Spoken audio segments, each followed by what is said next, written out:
তাহলে বাংলার 56,000 বর্গ মাইল যদি আমরা নিরাপত্তা দিতে চাই, মাস্ট বি কাবা শরীফ যেগুলো থেকে মুক্ত, বাংলাদেশের 56,000 বর্গ মাইল ওইটা থেকে মুক্ত করা লাগবে। কাবা শরীফে 1 নম্বরে শিরিক চলে না। কি চলে না বলেন বলেন? এখান থেকে শিক্ষা বের হবে এবার 2টা। আমি আন্দাজে বলছি না, প্রতিটি কথায় দলিল আছে। সূরা আনআম 82 নম্বর আয়াতের দলিল, আল্লাযীনা আমানু ওয়া লাম ইয়ালবিসু ঈমানাহুম বিযুলমিন উলাইকা লাহুমুল আমনু ওয়া হুম মুহতাদুন। এটা ইবনে কাসিরের ভেতরে আছে। আল্লাহ পাক বলেন, যারা ঈমান আনে আর ঈমানের সাথে জুলুমকে মিশ্রণ করে না। এখানে জুলুম মানে শিরিক। জুলুম মানে কি? ঈমানের সাথে যারা জুলুমকে শিরিককে মিশ্রণ করবে না, উলাইকা লাহুমুল আমনু। আল্লাহ যারা হাত দিয়ে দেখাচ্ছেন এই মানুষগুলো, এই ঝিনাইদহ শৈলকুপার হাবিবপুরের এই মানুষগুলো, লাহুমুল আমনু, এদের জন্য নিরাপত্তা। তাহলে কোন জনপদের লোকেরা, কোন দেশের লোকেরা যদি ঈমান আনার পরে ঈমানের সাথে জুলুমকে, তার মানে শিরিককে মিশ্রণ না করে, ওই জায়গাটা নিরাপত্তা দিয়ে দেয় কে? এই বাংলাদেশকে যখন শান্ত শিষ্ট স্বস্তি নিরাপদ এরকম একটা দেশ আপনি বানাতে চান, দাদা বাবু কাকা বাবুদের ইশারায় হবে না, ওই সাদা চামড়াদের ইশারায় হবে না, হওয়া লাগবে শিরিক মুক্ত বাংলাদেশ।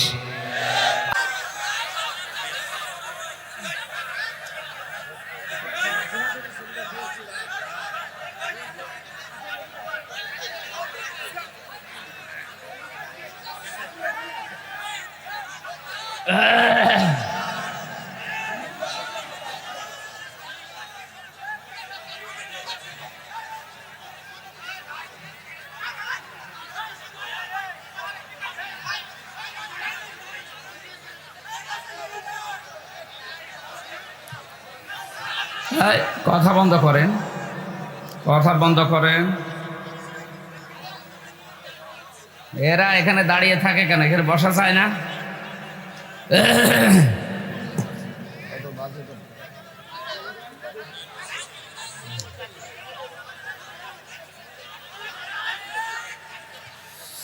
আলহামদুলিল্লাহ, আলহামদুলিল্লাহি রাব্বিল মাশরিকাইন ওয়া রাব্বিল মাগরিবাইন, আল্লাযী খালাকা কুল্লা শাইইন যাওজাইন ওয়া আওজাবা আলাইনাল ইহসানা বিল ওয়ালিদাইন ওয়া নাশহাদু আল্লা ইলাহা ইল্লাল্লাহু ওয়াহদাহু লা শারীকা লাহু ওয়া আশহাদু আন্না মুহাম্মাদান আবদুহু ওয়া রাসূলুহু সাজ্জিদুল কাউনাইন সাল্লাল্লাহু আলাইহি ওয়া আলা আলিহি ওয়া আসহাবিহি ওয়া আতবাইহি আজমাইন লাইলাও ওয়া নাহারান ফিত তারফাইন। فقد قال الله تعالى في كلامه المجيد وبرهانه التوحيد، أعوذ بالله من الشيطان الرجيم، بسم الله الرحمن الرحيم،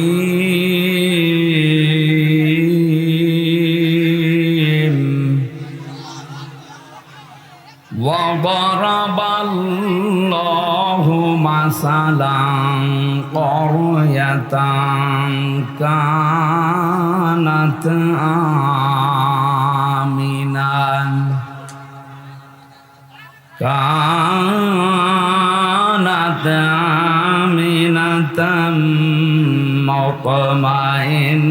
مطمئنة يأتيها رزقها رغدا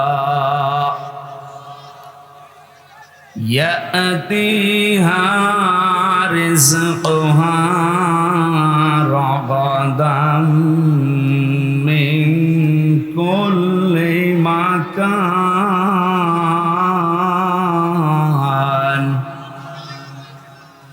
فكفرت بأنعم الله فذاقها الله لباس الجوع والخوف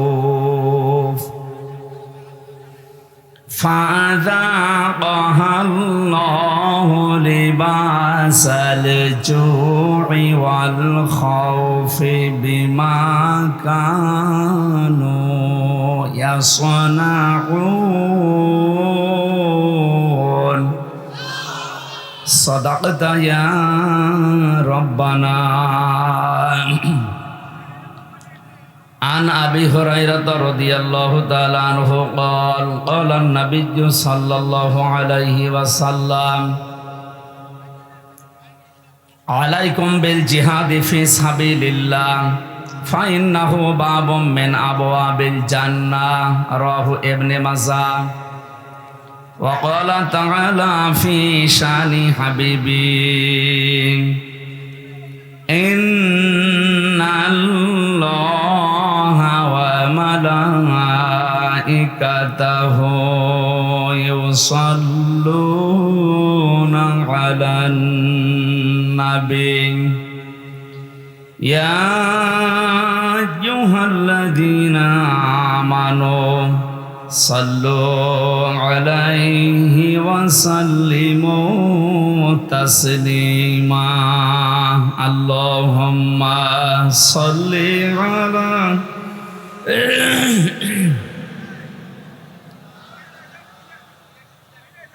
এখানে কি এখানে বসেন ওখানে বসেন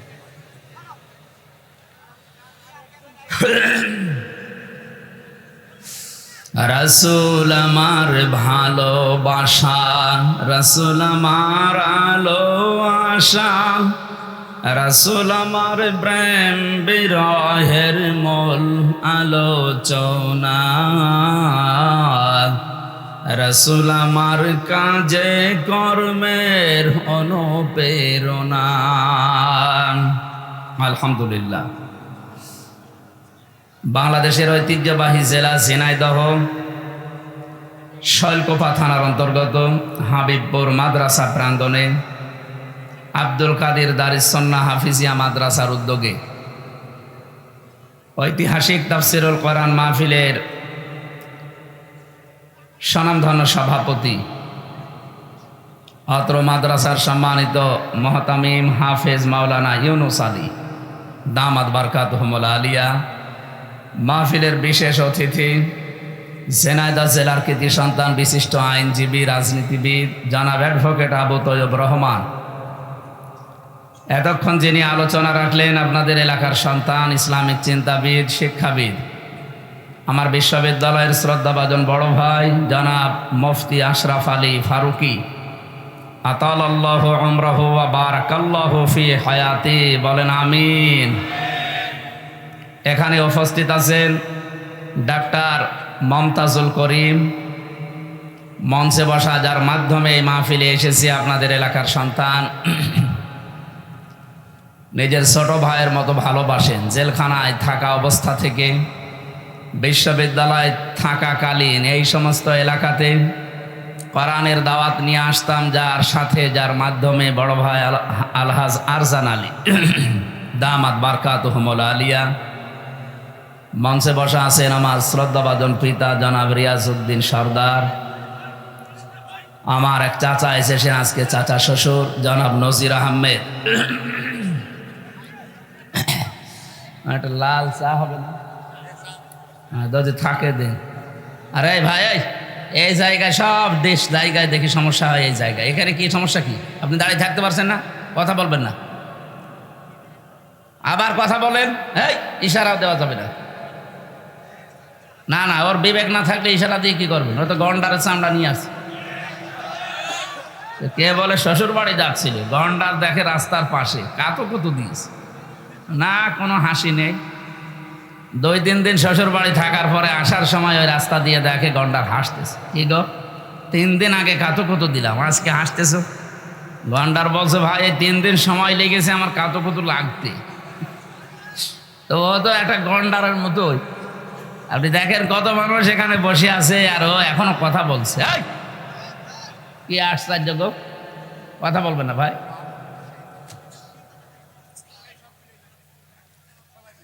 গত পরশুদিন আমি মৌলভীবাজার ছিলাম। এই যে হেলিকপ্টারে ওরা দিয়ে গেল মাহফিলের এই সময় মেনটেন করার কারণে, হেলিকপ্টার দেখলাম কুত্তা দূর থেকে তেড়ি আসতেছে।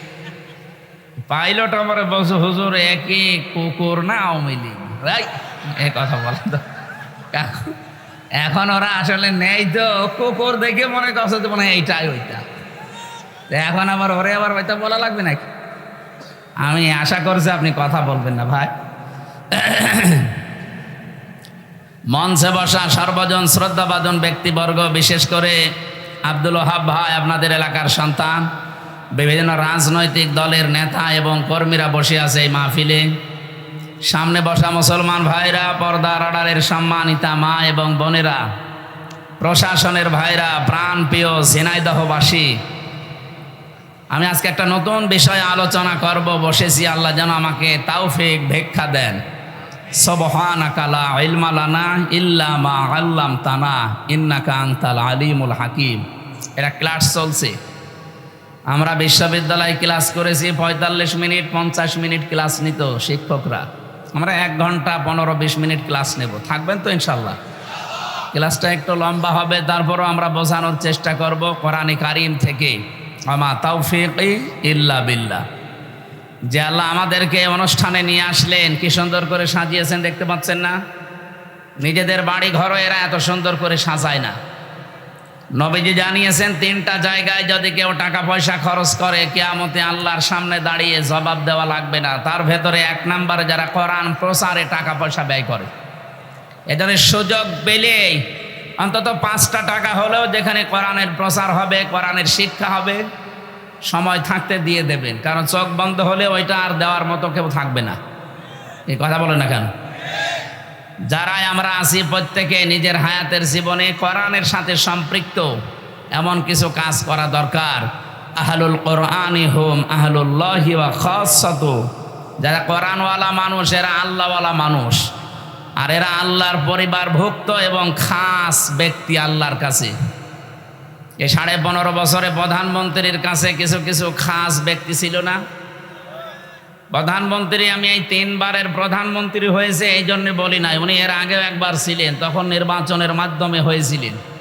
কিন্তু এই 3 বারে আর নির্বাচনের মাধ্যমে হয়নি। কথা বলে না কেন?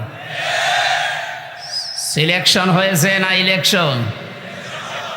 সিলেকশন যেটা হয় এটা ভোট চোর বলে না। এই জন্য এই 3 বারের জন্য আমরা ওনারে প্রধানমন্ত্রী বলি না, আর বলবো না। আর আমরা জানি এই 3 বারে, বিশেষ করে 8 সাল থেকে 24 সাল পর্যন্ত যারা নির্বাচন করেছেন, যেহেতু এটা নির্বাচন হয়নি, এটা চুরি হয়েছে, এই জন্য সাবেক এমপিও আপনি লিখতে পারবেন না। এখানে যিনি ছিলেন মারা গেছে, কয়বারের এমপি উনি? ওনারে বলা যায় উনি সাবেক এমপি, এটা বলা যাবে। কারণ এই 3 বারের বাইরে যারা, তারা এমপি, এটা বলা যায়। কিন্তু এই 3 বারে এরা চোর, সাবেক চোর বলা যাবে। কারণ চোর আবার 2 প্রকার, একটা হচ্ছে সিসকে চোর আর একটা জাজদেল চোর।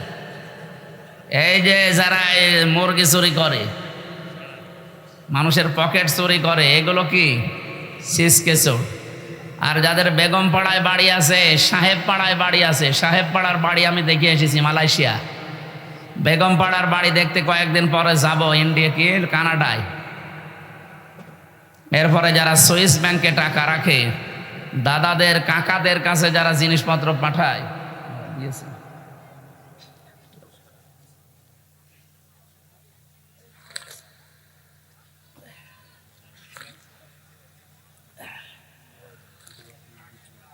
ঠিক আছে আপনি কাউকে দিয়ে দেন। এখানে দাঁড়িয়ে কি কিছু দেখছেন? হ্যাঁ, বসেন বসেন বসেন। আরে যে চলে যাচ্ছে, কি সমস্যা কি? আর কিছু লাগবে না। কে আবার কে চা খাবে? বসেন। আমার আর লাগবে না অন্তত। ইনশাল্লাহ। সুতরাং আমরা যেটা বোঝাতে যাচ্ছি, ক্লাস আকারে আপনি যেন ছাত্রের মতো জবাব দেন। 1 2 ছেলে মেয়েরা জবাব দেয় দেখেছেন, বুঝলেও দেয়, না বুঝলেও হা করে ওঠে, এইভাবে করে উঠবেন। আমি আমার ওই ছোট মেয়েটা কেবল পেলেতে পড়ে ওরা এই ক্লাসে দিতে গিয়েছিলাম, বাইরে দাঁড়িয়ে আছি, ওই শিক্ষিকা কি যেন বোঝাচ্ছে দেখলাম, ও তো কি বোঝে না বোঝে আন্দাজে হা করে উঠে। না, এইরকমই দরকার, বুঝুক না বুঝুক অন্তত যেন হা করে উঠবেন নাকি। তাহলে এই সমস্ত চোরগুলো যারা, এদেরকে এমপি বললে এমপি শব্দের অবমাননা হয়, কারণ আপনি তো এমপি না, আপনি এটা সাবেক এমপি লেখেন কোন কারণে? আপনি এদেশের ঘোড়াকেও যদি জিজ্ঞাসা করেন যে 15.5 বছরে কি নির্বাচন হয়েছে, ঘোড়াও হাসবে, রে কি বলে, একটা কথা বলবে। অথচ 8-10 দিন আমরা লক্ষ্য করছি যারা 2 বোন একসাথে পালিয়েছে, ওনারা কিন্তু বিভিন্ন মোড়লদের কাছে এখন ধর্ণা দিচ্ছে যে আমরা নির্বাচিত ছিলাম, আমাদেরকে উৎখাত করা হয়েছে। এটা ডাহা মিথ্যা কথা। একটা হাসি মানুষ এরকম মিথ্যা কথা বলতে পারে? তো সারা জীবনই মিথ্যা বলছে, হাসি কি আর পাজি কি। তারপরও আমরা যারা হাসি আছি আমাদের গায়ে লাগে, তো এই কারণে কষ্ট লাগে, মানুষ ওনারে পাজি বলে ডাকে, শেষে এটা আমাদের অসে পড়ে। এই যে হাসি, এই যে হাসি, হাসি না, এই জন্য আমরা চাই যেন হাসি যারা, এটা মিথ্যা কথা বলেন না। তামাম দুনিয়া আপনার কথা মানুষ জানে। আপনি নিজেই ফোন করেন এক একজনের কাছে, নিজেই রেকর্ড করেন, নিজেই এডিটিং করেন, নিজেই ফাঁস করে দেন মানুষের ভেতরে আন্দাজে ভয় ঢোকাতে। ফেসবুকের কোনো কথা বিশ্বাস করবেন না। বাংলাদেশের ঝিনাইদহ জেলার শৈলকুপায় মনে হয় স্যারের বাড়ি, সাজ্জাদ হোসেন, এই যে ডিএমপি কমিশনার হয়েছে, কালকে যেখানে ছিলাম এই যে পাশে সাউদিয়া, ওখানকার একজন এসপি আছে জাহাঙ্গীর আলম, উনি এখন এই যে মৌলভীবাজার জেলা বললাম ওখানকার এসপি। এই বৈষম্যের শিকার হয়ে এতদিন বাইরে ছিল, আল্লাহ এখন দায়িত্ব তারে দিয়েছেন। উনি আমাকে বলছিল যে হামজা ভাই, আপনি সারা দেশে কথা বললে এই কথাটা মানুষকে জানাবেন যে এই যে যারা ফেসবুকের কথা শুনে গুজবে কান দিয়ে উস্কানিতে পা দিচ্ছে, এরা যেন এটা বন্ধ করে। কিচ্ছু হয়নি, এদেশে সব ঠিক আছে। ষড়যন্ত্র দ্বারা করছে, এদের ষড়যন্ত্র বন্ধ হয়ে যাবে। কেন বন্ধ হবে বলেন তো? ভালো করে খেয়াল করে আমি মিলিয়েছি।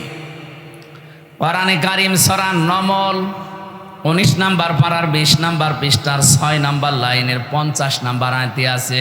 এটা তাফসিরে হাক্কানিতে পাবেন।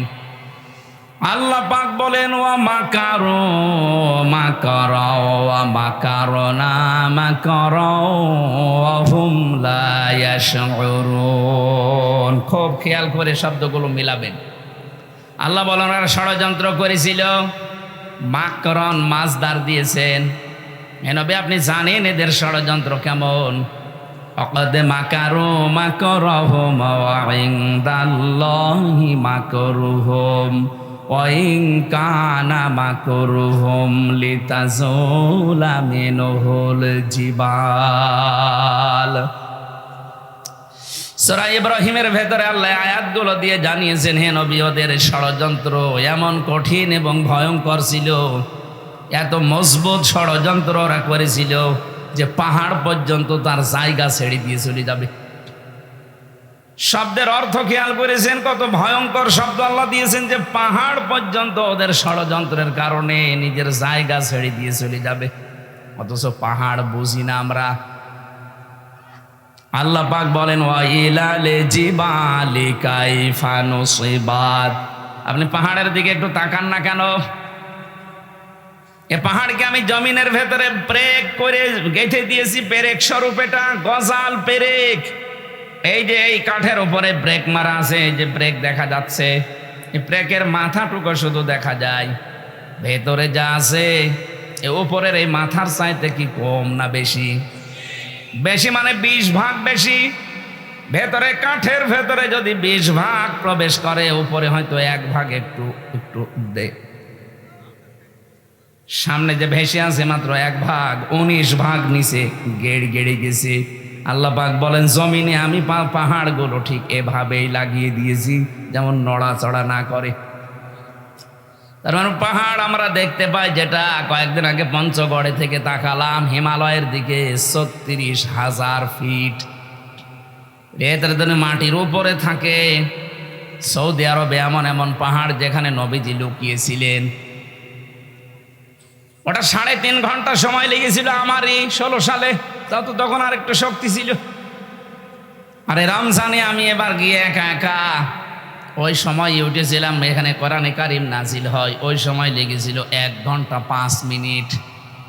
এত বড় বড় পাহাড় যেখানে উপরে, তাহলে নিচের চাইতে যদি ২০ ভাগ বেশি গেড়ে দেওয়া থাকে, তো পাহাড় নিচে আছে কত? এই পাহাড় পর্যন্ত নড়ে যাবে, টলে যাবে, নিজের জায়গা ছেড়ে চলে যাবে, এমন ষড়যন্ত্র করেছিল কাফেররা।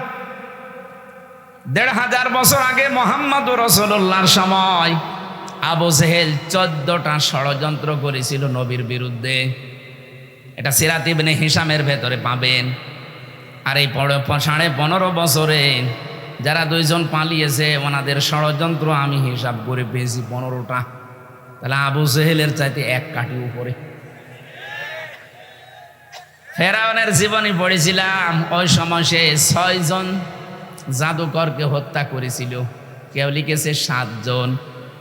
৭ জন জাদুকর হযরত মুসা আলাইহিস সালামের প্রতি ঈমান আনার কারণে তাদেরকে সে হত্যা করেছিল। হত্যা বলতে তার প্রথমে ১ হাত কেটেছে, ১ পা কেটে দিয়েছে। কথা বলতেছেন, ভালো করে বুঝুন। ১৫০০ বছর আগে না, এটা আবার হাজার হাজার বছর আগের কথা। আল্লাহর উপরে ঈমান আনার কারণে, হযরত মুসা আলাইহিস সালামের প্রতি ঈমান আনার কারণে ওই জামানার ফেরাউন যে ছিল, এ জাদুকরদের ৬ থেকে ৭ জনের বিপরীত অঙ্গ কেটে দিয়েছিল, বিকলাঙ্গ করে দিয়েছিল।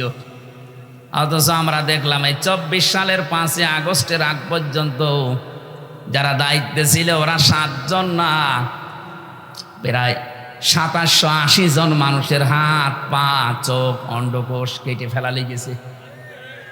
আপনি একটু খেয়াল করে দেখেন, সারা দেশে সরকারি জরিপ বলছে এটা ২৭৩২ জন মানুষ মারা গেছে আন্দোলনে, আর ২৭৮০ জন মানুষ এখন হাসপাতালে এক একটা অঙ্গ হারিয়ে কাঁদতেছে।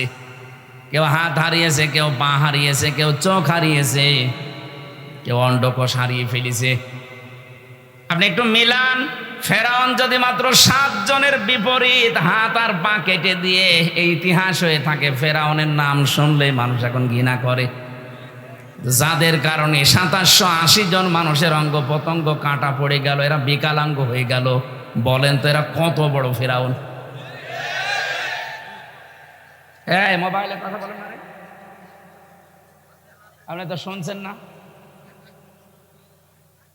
১ ঘন্টা সব বন্ধ রাখেন। কি এত গুরুত্বপূর্ণ বলা লাগবে? আপনি এসেছেন কোরআন শোনার জন্য, বোঝা লাগবে, শিক্ষা নিতে হবে। যদি না নিতে পারেন ভাই বাড়ি যেয়ে গল্প করেন, কথা বলা যাবে না। না, অনেক মানুষ ভাবছে মনে মনে যে যা বলছে সবই তো বিরুদ্ধে। আরে বিরুদ্ধে গেলে আমি কি কোরআন শরীফ বানাবো? যা আছে তাই তো বলছি, কথা বলে না কেন? এই যে ২টা বিষয় সামনে নিয়ে আসলাম, ফেরাউনের মাত্র ৭ জন মানুষকে বিকলাঙ্গ করে দিয়ে যদি এত বড় ইতিহাস তৈরি করতে পারে ফেরাউন, এখনো পর্যন্ত মিশরের জাদুঘরে আছে, মানুষ যায় আর ঘৃণা করে, থুতু ছিটায়, কথা বলেন না কেন? ২৪ সালের ৫ই আগস্টের আগ পর্যন্ত যাদের কারণে শুধু ৭ জন না, ২৭৮০ জন। আমি কুষ্টিয়ায় ৬ তারিখে গিয়েছিলাম, যে দেখি হাসপাতালে ওই যে আগস্টের ৬ তারিখে কারো হাত নেই, কারো পা কেটে ফেলেছে, কারো চোখ নেই, অন্ডকোষ উড়ে গেছে। আর ১৪ জন তো জায়গায় মারা গেছে, পরে ২ জন ১৬ জন। এত মানুষের হত্যাকারী যারা, বিকলাঙ্গকারী যারা, যাদের কারণে মানুষ হাত পা হারিয়ে ফেলে আর সমাজের বোঝা হয়ে আছে। বলেন তো, যার একটা হাত নেই, একটা পা নেই, একটা চোখ নেই, ও তার পরিবারের জন্য বোঝা, তার সমাজের কাছে সে বোঝা, তার এই রাষ্ট্রের কাছে যে সারা জীবন যতদিন বেঁচে আছে বোঝা হয়ে বেঁচে আছে। এই কাজ যারা করে গেল, এরা কিয়ামতের দিন আমার মনে হয় ফেরাউনের সাথেই উঠবে। প্রথম নাম্বারটা কি বললাম? আবু জেহেল মাত্র 14টা কর্মসূচি নিয়েছিল নবীজির বিরুদ্ধে ষড়যন্ত্র করে। এই জন্য আবু জেহেলের নাম আজ পর্যন্ত কেউ রাখেনি। এই 1500 বছরে আমি কত ইতিহাস পড়ে দেখেছি, কেউ ছেলের নাম আবু জেহেল না। হ্যাঁ, জাহাল হক আছে একজন, আবু জেহেল নেই। এত বছর পার হওয়ার পরেও যদি এই 14টা ষড়যন্ত্রে ওর নাম কেউ না রাখে, আপনি এই 15.5 বছরে 15টা ষড়যন্ত্র এই দেশের বিরুদ্ধে, মানবতার বিরুদ্ধে, ইসলামের বিরুদ্ধে করেছেন। আজকে আমি একটা শুরু করছি, সেটা হচ্ছে সমকামিতা। এই ষড়যন্ত্র করে জাতিকে আজ ধ্বংস করার একটা পায়তারা এটা। আল্লাহ পাক ওই কথাটা এখানে লূত নবীর জীবনী থেকে নিয়ে এসে আমাদেরকে শোনাচ্ছেন। ভালো করে শোনো। অমাকারো মাকারন ওয়া মাকারনা মাকারন, শব্দ কিন্তু এক, কিন্তু অর্থ দুইটা। আল্লাহ বলেন কাফেররা ষড়যন্ত্র করেছিল আর আমি আল্লাহ করেছিলাম কৌশল, অথচ শব্দ একই।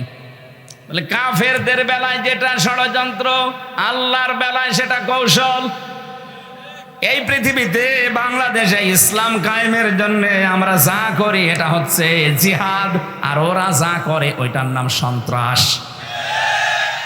সুতরাং ইসলামী আন্দোলন বলেন, একামতে দিনের দায়িত্বে যারা আছে, অ্যাক্টিভ ভাবে ইখলাসের সাথে যারা কাজ করছে, এ দেশে ইসলাম কায়েম আমরা করতে চাই, সে তারা যা পদ্ধতি অবলম্বন করবে ওইটার নাম আরবি জিহাদ। আর এটা উল্টিয়ে নষ্ট করার জন্য ওরা যেটা করবে ওইটার নাম সন্ত্রাস। এবার আসেন, আল্লাহ পাক বলেন মাকারনা মাকারন, আমি আল্লাহ নিজে কিন্তু কৌশল করলাম। এখানে ফাইল, কর্তা কে? আরো জোরে বলেন। আল্লাহ বলেন আমি নিজে তাদের বিরুদ্ধে কৌশল করলাম। অহমলা এ শহরুন, তারা টেরও পায়নি। এরপরে আল্লাহ জবাব দিয়েছেন নবীজিকে, ফানজুর কাইফা কানা আকিবাতু মাকরিহিম। হে নবী, একটু নজর করে দেখেন না কেন, ষড়যন্ত্র যারাই করেছিল তাদের অবস্থা আমি কি করেছি। আন্না দাম্মারনাহুম ওয়া কওমাহুম আজমাইন। এই আন্না এর ফাইল সরাসরি আল্লাহ, দাম্মার না এটাও জমা মুতাকাল্লিমের পরে হোম দিয়েছেন। আল্লাহ পাক বলেন আমি নিজে তাদের শিকড় কেটে দিয়েছি এবং তাদের জাতিকে আমি আল্লাহ নিজে ধ্বংস করেছি। কিভাবে ধ্বংস করলাম তার প্রমাণের পরের আয়াতে একটা আছে, এদিকে তাকান। ফাতিলকা বুয়ুতুহুম খাবিয়াতাম বিমা যালামু। আমি এবার আলেমদেরকে বলছি, আরবি গ্রামার অনুযায়ী ফা ব্যবহার করা হয় 19টা অর্থে। এখানে তিলকার আগে আল্লাহ ফা দিয়েছেন।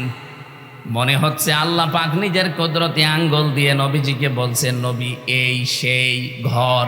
বাইতুন না দিয়ে বুয়ুত বহু বচন দিয়েছেন, আবার হোম দিয়েছেন। হে নবী এই সেই ঘর, এই ঘরগুলো একটু তাকাবেন আপনি। খাবিয়াতাম বিমা যালামু, এদের জুলুমের কারণে এদের ঘর বাড়ি, ব্যবসা প্রতিষ্ঠান, অফিস আদালত, দেখেন আমি কি করেছি। খাবিয়াতান মানে জনশূন্য, ওজাড় গৃহ, সার শূন্য। এদের ঘরের দিকে আপনি তাকান তো কি অবস্থা। বাংলাদেশের দিকে এবার আয়াতটা মিলান। 2024 সালের আগস্টের 5 তারিখের বিকাল 5টা বাজতে বাজতে এদেশের যত জালেমদের ঘর ছিল, অফিস ছিল, দেখেন সবগুলো আল্লাহ ওজাড় গৃহ বানিয়ে দিয়েছে। এর বাস্তব প্রমাণ আমার কুষ্টিয়ার হানিফের বাড়ি, কামারুলের বাড়ি, ঝিনাইদহ আছে। আপনি একটু খেয়াল করে দেখেন, যারা জুলুম করেছে একজনকে তো টাঙিয়ে ন্যাংটা করে পিটিয়েছে। এটা জালেমদের জুলুমের পরিণতি। বিআন্নাহুম যুলিমু, কারণ তারা জুলুম করেছে। খাবিয়াতাম বিমা যালামু, তাদের এই জুলুমের কারণে আল্লাহ এই শাস্তিটা তাদের দিয়েছেন। ইন্না ফি যালিকা লাআয়াতাল লিকাওমিন ইয়ালামুন। অবশ্যই এর ভেতরে শিক্ষা আছে। লামে তাকিদ দিয়েছেন, লায়াতান, শোনাতে শিক্ষা আছে তাদের জন্য, লিকাউমি ইয়ালামুন, যারা জ্ঞানী সেই সম্প্রদায়ের জন্য। সুতরাং বাংলাদেশে আমরা এখন 18 কোটি মানুষ, যারা আমাদের জন্য শিক্ষা কি? এরা যদি জুলুম 15.5 বছর করার পরে একেবারে সারশূন্য হয়ে যায়, জনশূন্য হয়ে যায়, তাদের বাড়ি ঘর পর্যন্ত উজাড় গৃহ। আপনি তাকান, এখন তাদের বাড়ি ঘর এখন জাতীয় টয়লেট হয়ে গেছে। মানুষ মনে আছে 4-5 জন 7 জন একসাথে দলবদ্ধ হয়ে প্রসাব করছে।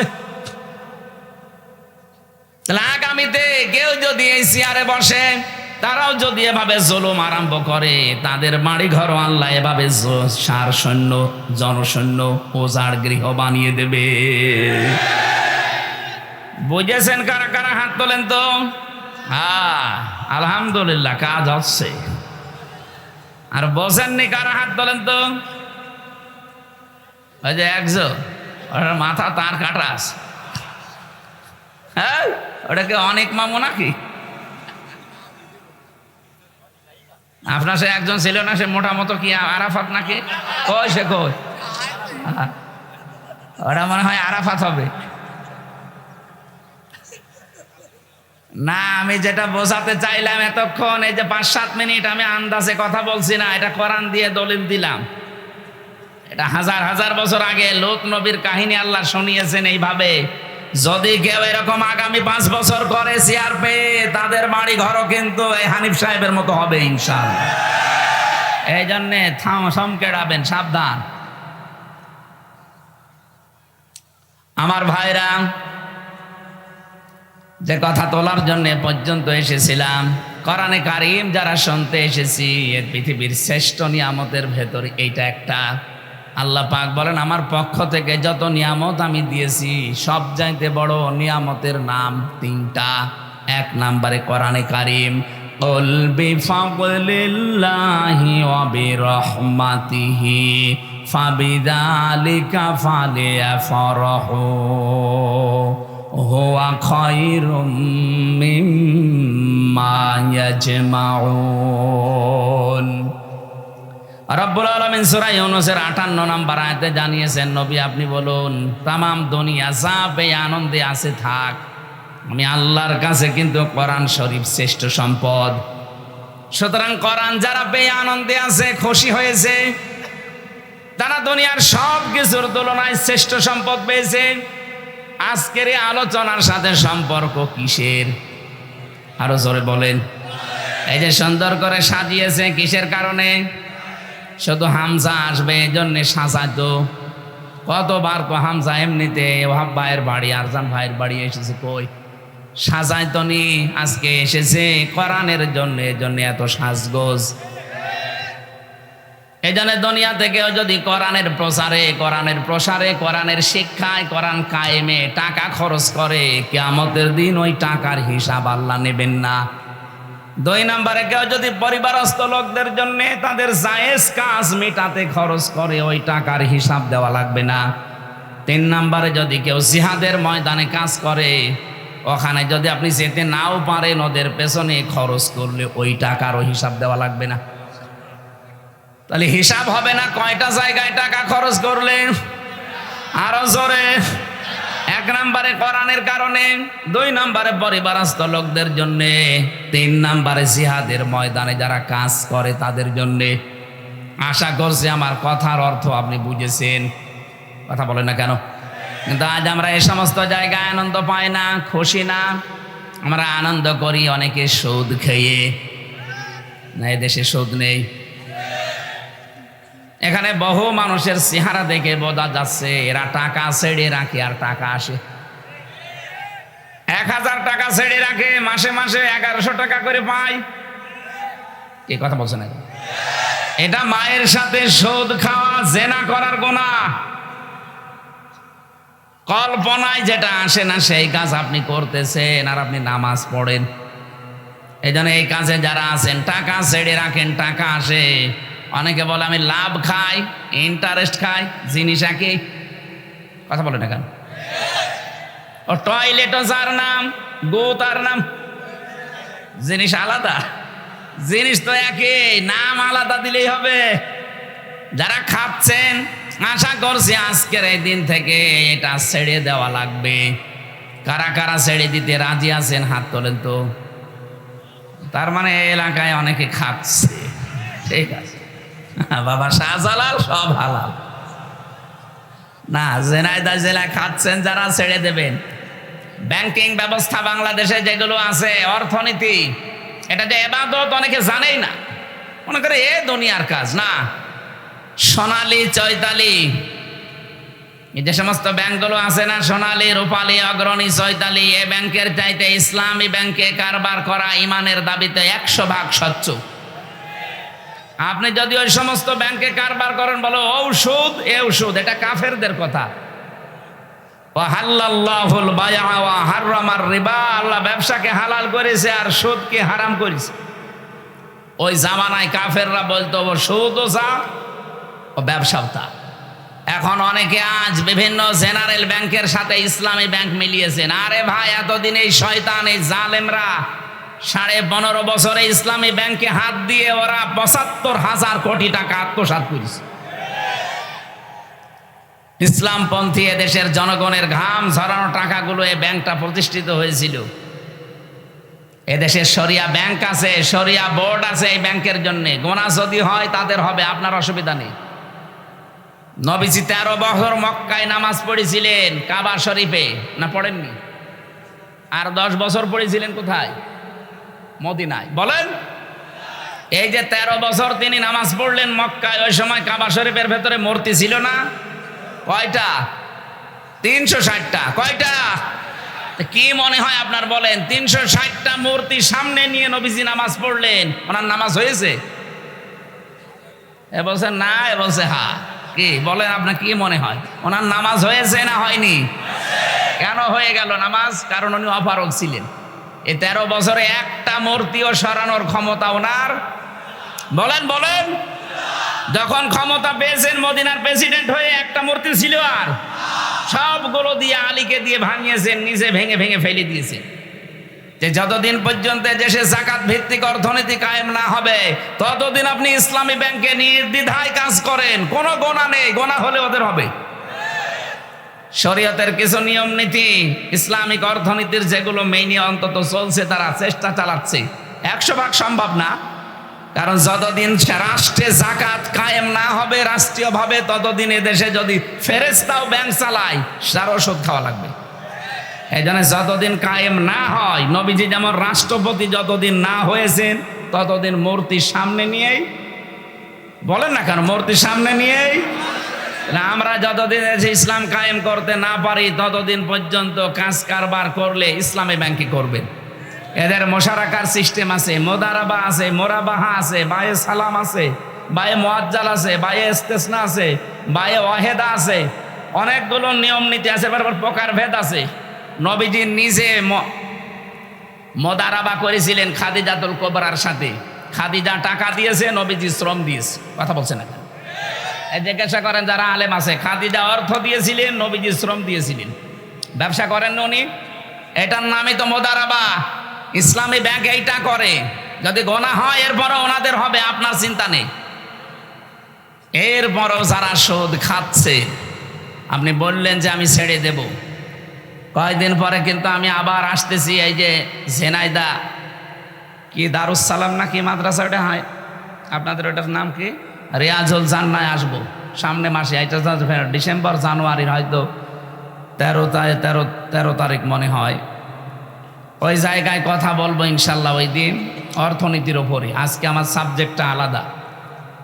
আমার আজকের বিষয় হচ্ছে গোনাহের কারণে আল্লাহ শাস্তি নাজিল করেন। কি কি ধরনের শাস্তি আসে কোন গোনায়, আমরা ওগুলো জানার পরে ছেড়ে দেবো ইনশাল্লাহ। কি থাকবেন না? তাহলে যারা সুদ খেয়ে আনন্দ করছেন, এরা মায়ের সাথে জেনা করছেন। আর বড় গোনা কি? আল্লাহ রাসূলের সাথে যুদ্ধ করা।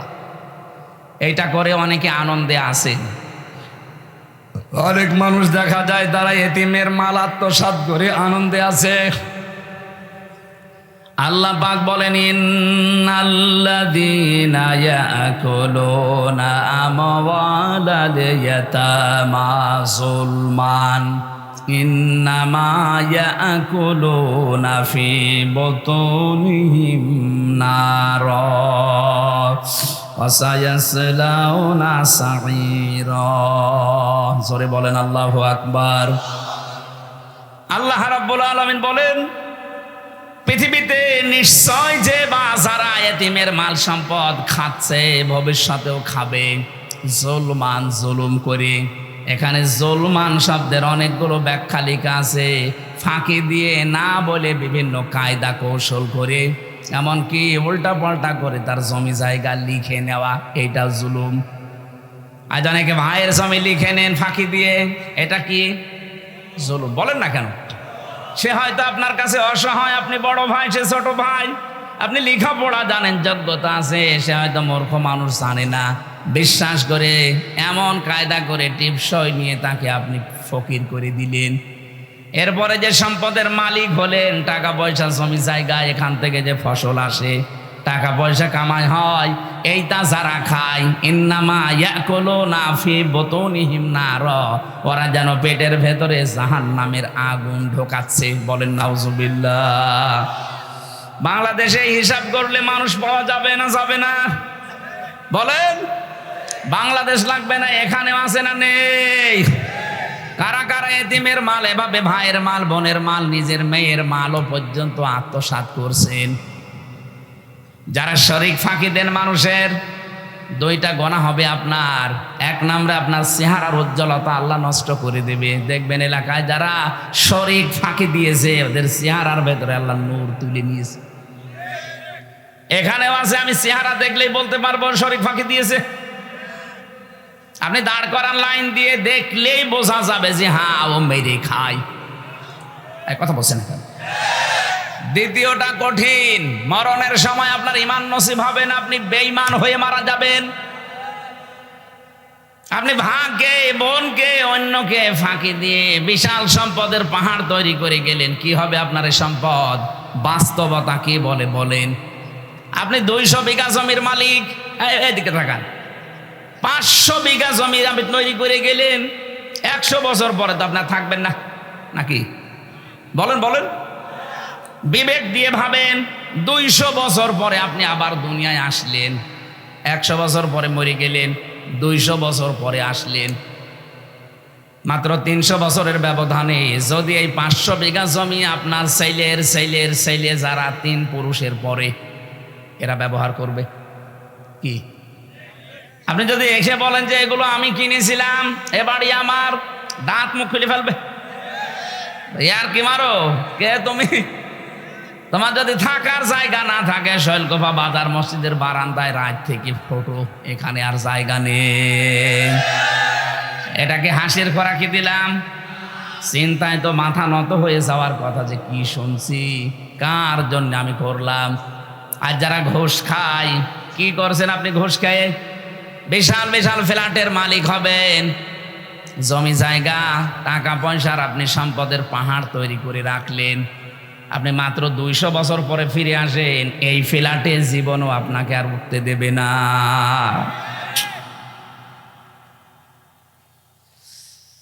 আল্লাহ রাব্বুল আলামিন বলেন, আমাল হায়াতুদ দুনিয়া ইল্লা মাতাউল গুরুর। হে নবী, পৃথিবীর জমিনটাই কিন্তু এরকম একটা ধোঁকা। এটা কি? আমি আমার বাবার সাথে ভালো ব্যবহার করি আমার আখেরাত ভালো হওয়ার জন্যে। কথা বলেন না কেন? আমি আমার বাবাকে যদি ছেড়েও দেয় আমার আখেরাত ভালো হওয়ার জন্যে, আর দেখে যদি উনি আল্লাহ রাসূলকে মানে না, এরকম বাবাকে আমিও মানি না। আমি আমার মায়ের সাথে ভালো ব্যবহার করি আমার নিজের জন্যে, আমার আখেরাত তৈরি করার জন্যে। মাকেও যদি ছেড়ে দেওয়া লাগে, যদি দেখি না এও আল্লাহ রাসূলের বিরুদ্ধে অবস্থান নিয়েছে, ভালো ব্যবহার করব, কিন্তু মন থেকে মেনে নেওয়া সম্ভব না। এই কথা বলেন না কেন? আমি এই যে দাড়িওয়ালা আশরাফ ভাইকে ভালোবাসি, এটা আল্লাহর জন্যে। যদি দেখি না ওনার কর্মকাণ্ড ইসলামের বিরুদ্ধে, ওনার ঘৃণা করতেও আমার 1 সেকেন্ড সময় লাগবে না। নবীজি বলেন, মানা হাব্বা লিল্লাহ ওয়া আবগাদা লিল্লাহ ওয়া আতাআ লিল্লাহ ওয়া মানা লিল্লাহ ফাকাদ ইসতাকমালাল ঈমান। কাউকে যদি ভালোবাসো আল্লাহর জন্য বাসবা, কিছু বেশি বেশি পাওয়ার জন্য তাকে দান করবা না, যে এই লোকটাকে কিছু যদি দেই পরবর্তীতে এর চাইতে বড় জিনিস পাওয়া যাবে, এরকম ধান্দা নেই অনেকের। কথা বলেন না কেন? এই ধান্দায় বেশি পাওয়ার নিয়েতে কাউকে কিছু দিবা না। কিছু দিলে কার জন্যে? আরো জোরে। কাউকে যদি নিষেধ করো যে দেব না, তাও আল্লাহর জন্যে। কারো ওপর যদি রাগ করো, তাও আল্লাহর জন্যে। কাউকে যদি ভালোবাসো, তাও আল্লাহর জন্যে। 4টা কাজ আছে হাদিসে। নবীজি বলেন যারা দুনিয়ায় 4টা করতে পারবে, ফাকাদ ইস্তাকমালাল ঈমান, সে যেন তার ঈমানকে পরিপূর্ণ করে নিল। জোরে বলেন সুবহানাল্লাহ। আল্লাহ পাক বলেন কিয়ামতের ময়দানে যখন এই মানুষটাই উঠবে আমার সামনে, যে 500 বিঘা জমি বানিয়েছে, 10টা ফ্ল্যাট বানিয়েছে, এই লোকটা কি বলবে জানেন? ইয়াউমা তাআতি কুল্লু নাফসিন তুজাদিলু আন নাফসিহা। শব্দের দিকে খেয়াল করেন। আল্লাহ মনে হচ্ছে আমার নাম ধরে বলছে। কুল্লু নাফসিন, প্রতিটি ব্যক্তি। আশরাফ হতে পারে, হামজা হতে পারে, আরজান হতে পারে, ওয়াহাব হতে পারে। প্রতিটি মানুষকে আল্লাহ যেন আলাদা আলাদা আলাদা করে ডাক দিয়েছেন। ইয়াউমা তাআতি কুল্লু নাফসিন, প্রতিটি ব্যক্তি কিয়ামতের দিন তুজাদিলু আন নাফসিহা, নিজের পক্ষে যুক্তি তর্ক প্রমাণ হাজির করবে আল্লাহর সাথে ঝগড়া করার জন্য।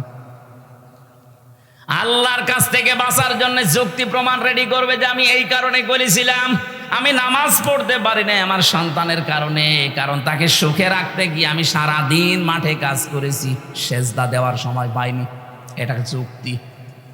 আপনার আর কয়টা ছেলে মেয়ে? হযরতে ইয়াকুব নবীর দিকে তাকান, তার 12টা সন্তান ছিল। কয়টা বলেন? শুধু ছেলেই ছিল তার 12টা। তো এতগুলো সন্তানের কারণে কোনোদিন আল্লাহর বিধান থেকে তাকে তো টলাতে পারেনি। আপনি 2টা 5টা ছেলে মেয়ের কারণে আল্লাহর বিধান বাদ দিয়ে দেন, যুক্তি প্রমাণ করবেন, আল্লাহর কাছে খাড়া করবেন। আল্লাহ বলেন তুজাদিলু আন নাফসিহা, প্রতিটি মানুষ তার নিজের পক্ষে খাড়া করবে যুক্তি তর্ক। ওয়াতুওয়াফা কুল্লু নাফসিম মা আমিলাত ওয়া হুম লা ইউযলামুন। প্রত্যেককে আমি আল্লাহ পরিপূর্ণ করে দেব তার কাজের প্রতিদান, কিন্তু তার উপর আমি জুলুম করব না। যে যতটুকুই করেছে কিয়ামতে আল্লাহ তাকে ওই পরিমাণ দেবেন। আমার এবার আয়াতের আলোচনা শুরু হচ্ছে। যেটা বললাম একটা 111 নাম্বার আয়াত সূরা নাহালের। এখন যেটা আমরা তেলাওয়াত করেছিলাম এটা সূরা নাহালের 112 নাম্বার আয়াত।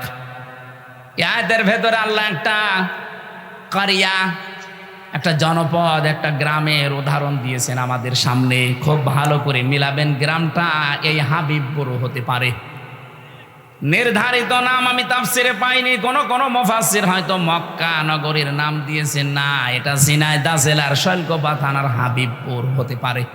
আপনি একটু মিলাবেন, দেখবেন এই গ্রামের সাথে মেলে কিনা। আমার কথা বোঝা যাচ্ছে তো? আমি তো মনে হচ্ছে যে একেবারে ক্লাসের মতো বললে ছাত্র যেভাবে বোঝে ছাত্ররা ঠিক ওইভাবে বুঝতেছে।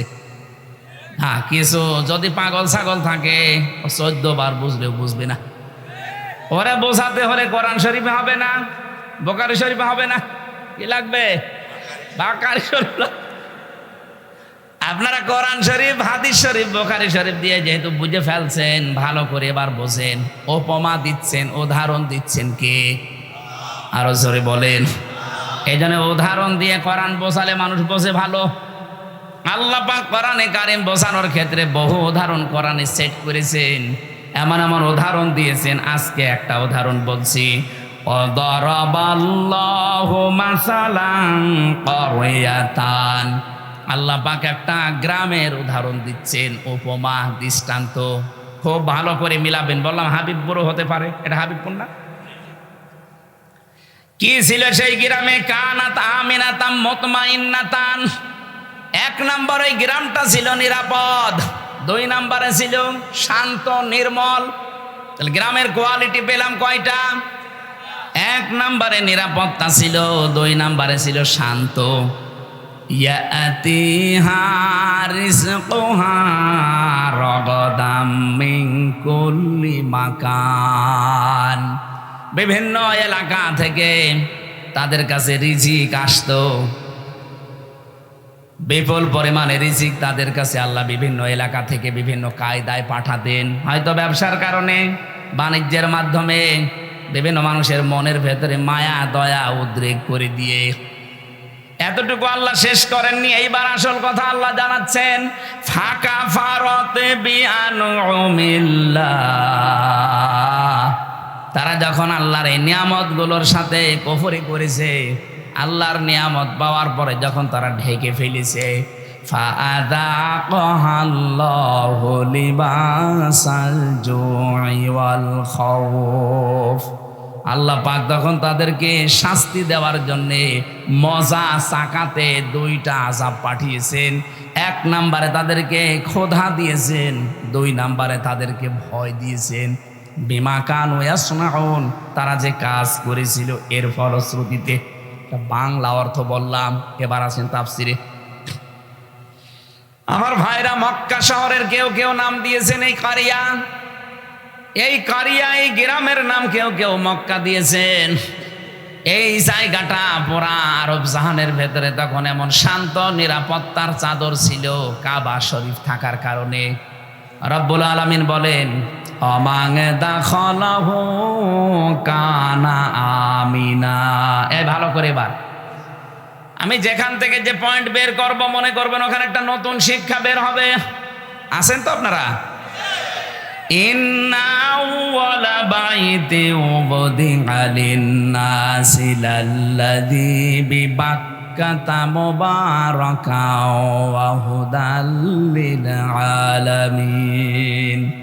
এ পৃথিবীর সর্বপ্রথম ঘর যেটা, তার নাম বলে, যদিও কাবা, এটা মক্কায় অবস্থিত। মক্কার প্রাচীন নাম ছিল বাক্কা।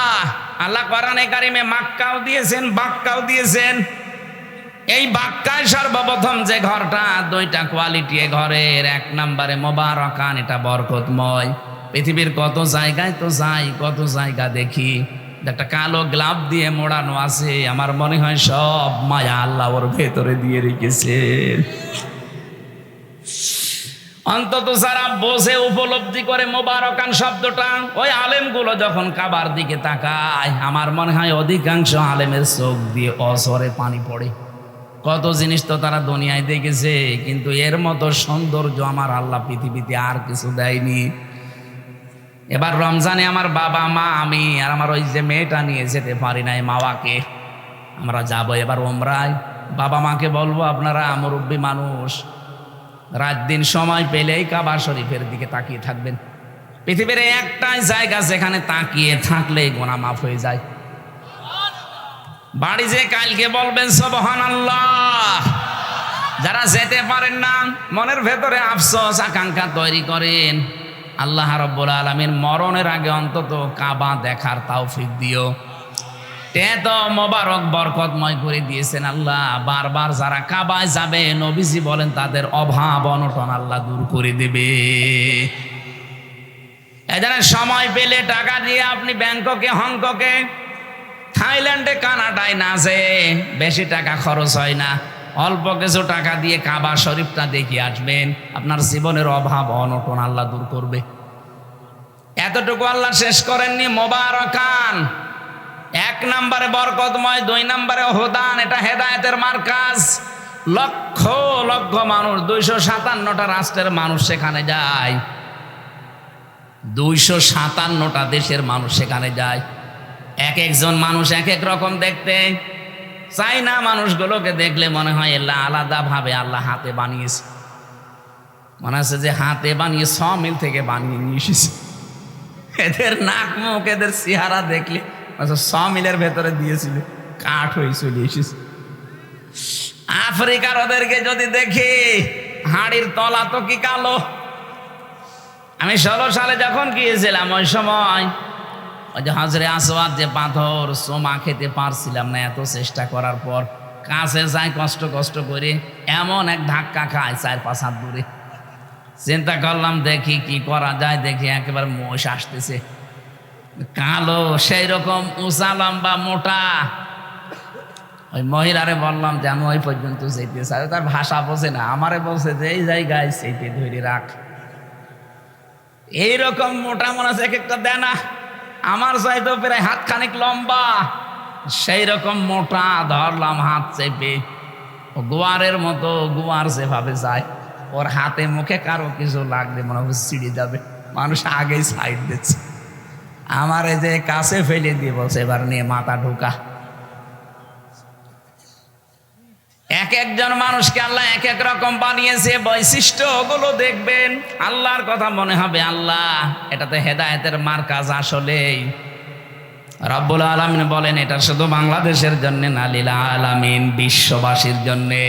অমাং দাখালাহু কানা আমিনা। এই কাবায় কেউ যদি আসে আল্লাহ তাকে নিরাপত্তা দিয়ে দেয়। কি দেয়? আরো জোরে বলেন। এই কথাটা বলার জন্য আমি এই পর্যন্ত আসলাম। আল্লাহ বলেন কাবা শরীফ এমন ভাবে আমি বানিয়েছি, এটা পৃথিবীর প্রথম ঘর। এখানে হেদায়েত আছে, এখানে রহমত আছে, এখানে বরকত আছে, এটা নিরাপত্তা দিয়েছে ফেলা আছে। অথচ কাবার এরিয়া পার হলেই দেখবেন চুরি হয়, ডাকাতি হয়, ছিনতাই হয়, কিন্তু কাবার এরিয়ার ভেতরে কোনো ছিনতাই নেই। কথা বলেন না কেন?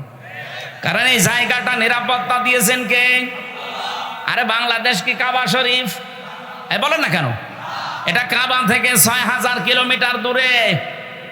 তাহলে বাংলার ৫৬,০০০ বর্গ মাইল যদি আমরা নিরাপত্তা দিতে চাই, মাস্ট বি কাবা শরীফ যেগুলো থেকে মুক্ত, বাংলাদেশের ৫৬,০০০ বর্গ মাইল ওইটা থেকে মুক্ত করা লাগবে।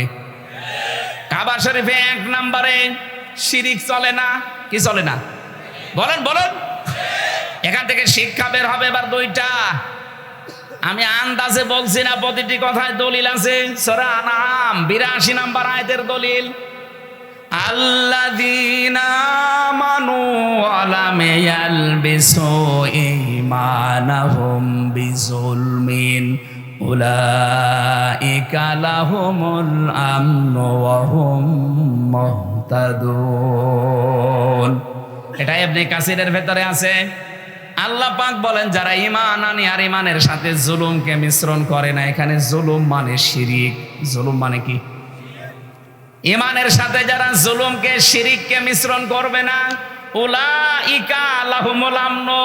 আল্লাহ যারা হাত দিয়ে দেখাচ্ছেন এই মানুষগুলো, এই ঝিনাইদহ শৈলকুপার হাবিবপুরের এই মানুষগুলো, লাহুমুল আমনু, এদের জন্য নিরাপত্তা। তাহলে কোন জনপদের লোকেরা, কোন দেশের লোকেরা যদি ঈমান আনার পরে ঈমানের সাথে জুলুমকে, তার মানে শিরিককে মিশ্রণ না করে, ওই জায়গাটা নিরাপত্তা দিয়ে দেয় কে? এই বাংলাদেশকে যখন শান্ত, শিষ্ট, স্বস্তি, নিরাপদ এরকম একটা দেশ আপনি বানাতে চান, দাদা বাবু কাকা বাবুদের ইশারায় হবে না, ওই সাদা চামড়াদের ইশারায় হবে না, হওয়া লাগবে শিরিক মুক্ত বাংলাদেশ। আরো জোরে। এদের শিরিক মুক্ত হচ্ছে? বলেন। আরো শিরিক যেন করে সেই রাস্তাগুলো 15.5 বছরে মানুষ খুলেছিল, মোড়ে মোড়ে মূর্তি তৈরি করে শিরিকের কারখানা তৈরি করেছিল, আল্লাহর ওপরে আস্থা বিশ্বাস তুলে দিয়েছিল। এক কথা বলছে না কেন? সার্বভৌম ক্ষমতার মালিক আল্লাহ, এইটা পর্যন্ত বাদ দিয়েছিল। বাংলাদেশ জামাত ইসলামী এইটা বিশ্বাস করত, এই কারণে তাদের নিবন্ধন পর্যন্ত বাতিল করে দিয়েছিল। আপনি কি মনে করেন জামাত ইসলামী দাড়ি ছোট রাখে এই জন্য তাদের নিবন্ধন? ওরা টুপি মাথায় দেয় হালকা, এই জন্য নিবন্ধন বাতিল না। ওরা জাতে মাতাল হলো তালে ঠিক আছে কাফেররা। এই জালেমদের টার্গেট ছিল এদেশে আল্লাহর উপরে সার্বভৌম ক্ষমতার মালিক মানা যাবে না, যারা মানে তাদের এই কাজে নিষিদ্ধ করা যায়। আপনি টের পান কি কোথা থেকে কি হয়? যারা সার্বভৌম ক্ষমতার মালিক আল্লাহকে মানে না, মনে করে ক্ষমতার উৎস জনগণ, এটা যে শিরিক, এই সূক্ষ্ম বিষয়টা অনেককে বুঝতেও দেয় না। পাম দেয়, হাওয়া দেয় জনগণকে, হ্যাঁ আমরা মালিক, অথচ আমাদের হাতে কিচ্ছু নেই। ভোট দেওয়ারই ছিল, সেইটাও কেড়ে নিয়েছিল। কথা বলে না কেন? আমি মনে করছি আপনারা ঠিক বুঝতেছেন। এই বাংলাদেশে আজ যারা ক্ষমতার উৎস জনগণ মনে করেন, তারা কিন্তু শিরিক করছেন। কথা বলে না কেন? শিরিক যারা করে তারা মুশরিক। কি? এবার শিরিক কিভাবে হয়? আল্লাহ যেটা পারে ওইটা অন্য কেউ পারে, এই বিশ্বাস করার নাম শিরিক। সন্তান দিতে পারে শুধুমাত্র কে? অন্য কোনো বাবাও পারে, এ বিশ্বাস করার নাম। এরকম বিশ্বাস অনেক বাবা, অনেক মা, অনেক বউ করে না, তারা মুশরিক। কারণ আল্লাহ পারে যেটা অন্য কোনো বাবা, সে পীরকে, দরবারকে আপনি দিতে পারেন না। আইন তৈরি করতে পারে কে? এটা অন্য কেউ পারে, এই বিশ্বাস করার নাম শিরিক। আর শিরিক যারা করে তারা মুশরিক। সুতরাং বাংলাদেশে যারা আল্লাহর আইনের বিরুদ্ধে অন্য আইন কায়েম করতে চান, সে যে দলের লোক হন, আপনি কিন্তু শিরিক করছেন। আর শিরিক করলে আপনি আরো জোরে বলেন। আমার মনে হয় এবার অনেকের মন খারাপ হয়ে গেল। আরে ভাই, আমি আপনাকে বাঁচাতে চাই। আমি কোরআনের চোখ লাগিয়ে দেখতে পাচ্ছি আপনি শিরিক করে অশান্তির সাগরে ডুবতেছেন দুনিয়ায়, আর মরণের পরে আপনাকে আল্লাহ জাহান্নামে ফেলবে বিনা বিচারে। কারণ মুশরিকদের কোনো বিচার নেই। কথা বলেন না কেন? কেন বললাম এটা বলেন তো? ইন্নাহু মাইয়ুশরিক বিল্লাহি ফাকাদ হারামাল্লাহ। অবশ্যই যারা শিরিক করবে, সূরা মাইদার আয়াত, আল্লাহ পাক বলেন জান্নাত তাদের জন্য হারাম, ওয়া মাওয়াহুন নার, আর জাহান্নাম তাদের আসল জায়গা। এই জন্য শিরিক যেন আমাদের বিশ্বাসে না থাকে। বাংলাদেশ জামাত ইসলামের প্রতি যেই তহমতটা এই দেশের অনেক আলেম ওলামা দিয়ে থাকেন, বুঝে কি না বুঝে আমি জানি না, যে তাদের আকীদা ভালো না। কে বলেছে আপনাকে? আকীদা যদি ভালোই না হবে, ফাঁসির দড়ি গলার কাছে চলতেছে, তারপরেও অস্বীকার করে নাই। আপনার আকীদা এত ভালো, আপনি একটু ফাঁসির দড়ির কাছে যেয়ে দেখেন তো। মা গলায় নেওয়া লাগবে না, শুধু দড়ি এক হাত দূর থেকে দেখবেন, দেখলে আপনার ভেতরে সব শুকিয়ে যাবে। কত বড় বড় আল্লাহর ওলিকে দেখেছি ফাঁসির নাম শুনলে কানাকাটি করে। অথচ শহীদ মীর কাশেম আলী ফাঁসির নাম শোনার পরে মনে হচ্ছে শ্বশুর বাড়ি যাচ্ছে। মতিয়ার রহমান নিজামী এই জেলার জামাই, এ জেলা ধন্য। সে ফাঁসিতে যাওয়ার আগে বলেছিল, সন্তান, আমি কি পায়জামা পরে গেলে ভালো হয় না লুঙ্গি পরে গেলে ভালো হয়? আপনি ফাঁসির দড়ির নাম শুনে দেখেন তো কেমন লাগে। আর তাদের মাত্র 3 ঘন্টা পরে ফাঁসি হবে, সেই ব্যক্তিও বলেছে, ভাই আমি 2 ঘন্টা ঘুমালাম, আমার ডেকে দিও 1 ঘন্টা পর। অথচ তার ছেলেটা গুম হয়ে আছে, ব্যারিস্টার আরমান, তার বউ ওই সময় আইসিইউতে ছিল। 3 ঘন্টা পরে যার ফাঁসি, তার দলীয় লোকজন সব পালিয়ে বেড়াচ্ছে, কেউ জেলে আছে, কেউ গুম হয়ে আছে। এই কঠিন পরিস্থিতিতে তার 2 ঘন্টা ঘুম আসলো কি করে আপনি বলেন তো? আপনার জীবনও মনে আসবে না, ব্রেনে ধরবে না। আমার তো সূরা হামিম সেজদার 30 নাম্বার আয়াত পড়ার পরে তার সাথে মিলিয়ে দেখেছি, আল্লাহ তাখাফু ওয়ালা তাহজানু ওয়া আবশিরু বিল জান্নাহ। ফেরেশতারা ওই সময় এসে বলে, ভয় পাবেন না, চিন্তা করবেন না। কিসের ভয়, কিসের চিন্তা? হয়তো ভয় হতে পারে, চিন্তা হতে পারে যে আমি এখনই যদি ফাঁসি হয়ে যায়, তাহলে আমার ছেলের কি হবে, আমার বউর কি হবে, আমার সন্তানের কি হবে, আমার বিশাল যে সম্পদ, লক্ষ লক্ষ মানুষের কর্মসংস্থান আমি বানিয়েছি, কি হবে এটা? এই চিন্তা ভাবনা আসতে পারে। এই জন্য ফেরেশতারা এসে বলে, 1 2 না, তাতানাজ্জালু আলাইহিমুল মালাইকা, বহু বছর আছে। 1 2 না, হাজার হাজার লক্ষাধিক ফেরেশতা ফাঁসির দড়ির সামনে এসে তাকে বলতে থাকে, ভয় পাবেন না, যেগুলো রেখে গেছেন এগুলোর কোনো চিন্তা নেই, আল্লাহ এগুলো সব দেখবে। মনে হয় শহীদ মীর কাশেম আলীর কানের কাছে ফেরেশতায় কথা বলেছিল, নাই তো তার এই 3 ঘন্টা আগে 2 ঘন্টা জীবনেও ঘুম আসার কথা না। কথা বলে না কেন? এই মজলুম দলটার উপরে আন্দাজে আকীদা ভালো না, এই দোষ চাপিয়ে দেন। আকীদা আপনার ভালো। আমার মনে হয় এখন যে অবস্থায় আমরা এসে গেছি, সমস্ত ছোটখাটো বিষয় নিয়ে সব বাদ দেওয়া দরকার। আরে ভাই, যারা মুজতাহিদ, যারা গবেষক, তারা যে কোনো একটা বিষয়ে গবেষণা করে যদি ঠিক হয় 2টা সওয়াব পাবে, ভুল হয় 1টা সওয়াব পাবে। আপনি জিজ্ঞেস করেন আলেমকে, যে কোনো বিষয়ে শরীয়তের মাসলা মাসাইল নিয়ে যদি গবেষণা করে যদি ভুলও হয়, তাও 1টা রসগোল্লা আছে। আর যদি সঠিক হয় কয়টা? আর আপনি তো কোনো চিন্তা ভাবনাই করেন না। সাজ্জাদ মাওলানা আবুল আলা মাওদুদী রহমতুল্লাহ আলাইহির নাম ধরে উল্টাপাল্টা কথা বলেন, জীবনে তার 5টা বই পড়ে দেখেছেন। 5টা বই যদি সঠিকভাবে আপনি পড়তেন, তার উপরে এই সমস্ত তহমত গুলো দিতেন না। আপনি তো ওই পর্যায়ে যেতে পারেননি। তাই এই জন্য আকীদার নাম তুলে যা করছেন, যে যে জায়গায় আছে তাকে ওই জায়গাগুলোই কাজ করতে দেন। বাংলাদেশ জামাত ইসলামী অর্থনৈতিক ভাবে এরা আল্লাহর ওলি, টের পাচ্ছেন? এরা আল্লাহর ওলি। লক্ষ কোটি কোটি টাকা এদের কাছে দিলে 4 আনা এদিক ওদিক হবে না।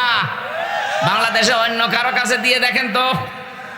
কথা বলেন, আমাকে বানিয়ে বলছি, এটা বাস্তব না। অলি খোঁজার জন্য চট্টগ্রামে যাওয়া লাগে। এই কথা বোঝার চেষ্টা করুন।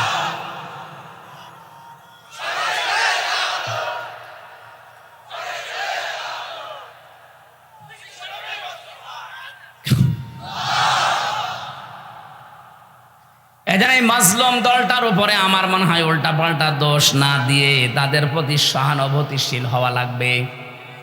আজকে একটা সবচাইতে বড় এ বাংলাদেশের ভেতরে নাম করা মাদ্রাসা ঝালকাঠি NS কামিল মাদ্রাসা নেসারাবাদ, ওই জায়গায় ডাক্তার শফিকুর রহমান জামাতের আমির গিয়েছে।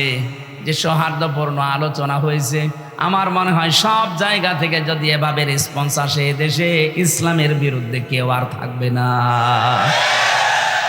কওমি মাদ্রাসা হেফাজতে ইসলাম চরমনাই সহ ওনারা যে কাজগুলো করছে, ওনারা যে তালিমগুলো দিচ্ছে, ওই জায়গায় আমাদের যাওয়া সম্ভব না। ওই জায়গাগুলো তারা কাজ করছে, খুব ভালো কাজে আছে আলহামদুলিল্লাহ। কিন্তু রাজনীতি, অর্থনীতি, দেশ পরিচালনা করার জন্য যে যোগ্যতাগুলো দরকার, শিবিরের লোক, জামাতের লোক যেভাবে অর্জন করেছে, আপনি ওই জায়গায় যেতে পারবেন না। আপনি BCS ক্যাডার হতে পারবেন, এই লোকটা হতে পারবে। অনার্স মাস্টার্স BCS পরীক্ষা দিয়ে যদি টিকে যায়, কালকে ওই SP হতে পারবে, ASP, এরপরে SP। আমি BCS ক্যাডার হওয়ার জন্য আমি কোচিংও করেছিলাম, পরীক্ষাও দিয়েছিলাম।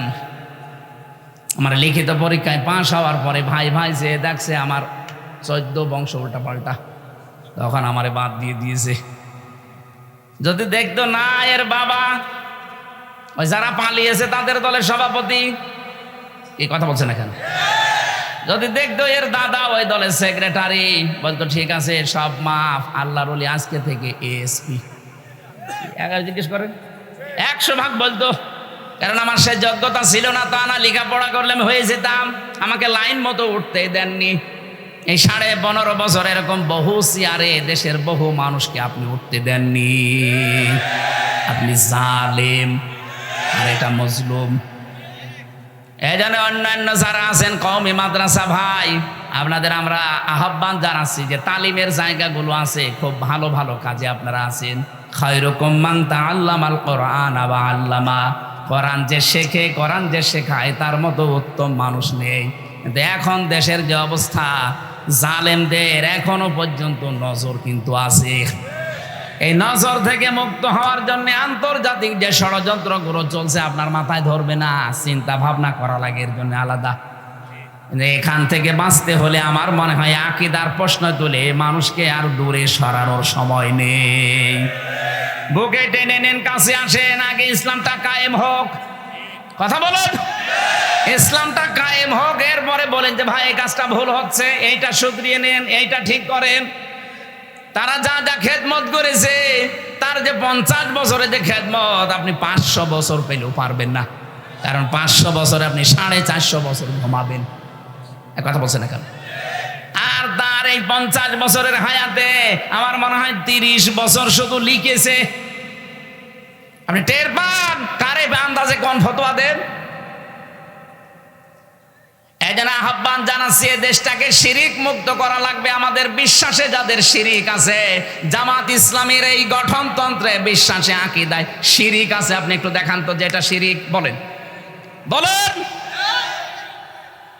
আমি নাম ধরে বলছি এই কারণে, কারণ এই মাজলুম দলটার উপরে আবাহমান কাল থেকে এই দেশে একটা তহমত লাগিয়ে দিয়েছে আন্দাজে। কেউ যেন এই অবিচার করে তাদের উপরে তহমতটা দিয়ে নিজের গনার পাল্লা ভারী করবেন না। নিজের চিন্তায় তো আমি নিজে বাঁচি না। কথা বলেন না কেন? তাহলে এই দেশকে যদি আল্লাহর নিরাপদের চাদর দিয়ে ঢেকতে হয়, জুলুম মুক্ত করা লাগবে, শিরিক মুক্ত করা লাগবে। বলেন, আল্লাহ পাক বলেন এমন একটা গ্রামের নাম বলছি শোনো, যে গ্রামটা শান্তি ছিল। এই যে আমনুন মানে নিরাপত্তা, আমনুন মানে কি? কানাত আমিনাতান মুতমাইন্নাতান, যেখানে বাস করে মানুষ আত্মতৃপ্তি পেত। মুতমাইন্না মানে কি? আত্মতৃপ্তি। বাস করলে যেখানে আত্মতৃপ্তি পাওয়া যেত, ভালো লাগতো মানুষের, শান্তি স্বস্তি এগুলো সব ঘিরে রেখেছিল তাদেরকে। বিভিন্ন জায়গা থেকে তাদের রিজিক আসতো, বিভিন্ন ব্যবসা বাণিজ্যের মাধ্যমে রিজিক আসতো। কিন্তু এতটুকু আল্লাহ শেষ করেননি। এই রিজিক আসার পর আল্লাহর দেওয়া রিজিক খেয়ে নিয়ামতগুলো খাওয়ার পরে তারা আল্লাহর সাথে কুফরি আরম্ভ করেছে। সব চাইতে বড় কুফরি ছিল ওই জামানার যিনি নবী ছিল মুহাম্মদুর রাসূলুল্লাহকে তারা মিথ্যাবাদী বলেছে, পাগল বলেছে, জাদুকার বলেছে, এমনকি দেশ থেকে পর্যন্ত তাড়িয়ে দিয়েছে। কথা বলেন ঠিক কিনা? 18 কোটি মানুষ মাত্র 56,000 বর্গ মাইলের এই দেশে, এতটুকু দেশ, পৃথিবীর বহু দেশে তো ঘুরলাম, কই এতটুকু জায়গায় এত মানুষ বাস করে পৃথিবীর কোন জায়গায় আমি পাইনি। এর চাইতে এই যে কয়েকদিন আগে গিয়েছিলাম মালয়েশিয়া, এর চাইতে 8 ডবল বড়। কত বলেন? বাংলাদেশে 8টা জোড়া দিলে যত বড় হবে, মালয়েশিয়া একা এত বড়। বাংলাদেশ 14টা জোড়া দিলে যত বড় হবে, সৌদি আরব একা এত বড়। বাংলাদেশ 59টা জোড়া দিলে যত বড় হবে, আমেরিকা একা এত বড়। কিন্তু মানুষ বাংলাদেশের চাইতে কম জায়গা হিসাবে। কথা বলেন না কেন? তাদের যে বিশাল জমিন পড়ে আছে সেই তুলনায় মানুষ একেবারেই কম। আমাদের এতগুলো মানুষ, অথচ জায়গা যতটুকু। আল্লাহ পাক বলেন বিভিন্ন জায়গা থেকে তোদের রিজিকের ব্যবস্থাগুলো করছিলাম, কি হয়েছে তোদের? আমার নিয়ামতগুলো তোরা উল্টিয়ে দিতে আরম্ভ করলি। পুরুষে পুরুষে বিয়ে, এই যে তহমত, যেটা কি বলে এর নাম, সমকামিতা আরম্ভ করলি। এইটার স্লোগান পর্যন্ত দিচ্ছে। 3 দিন আগে কুষ্টিয়ায় 2 মেয়ে আন্দোলন করেছে যে আমরা 2 জন বিয়ে করব, যদি বিয়ে না দেয় 2 জনে মরে যাব।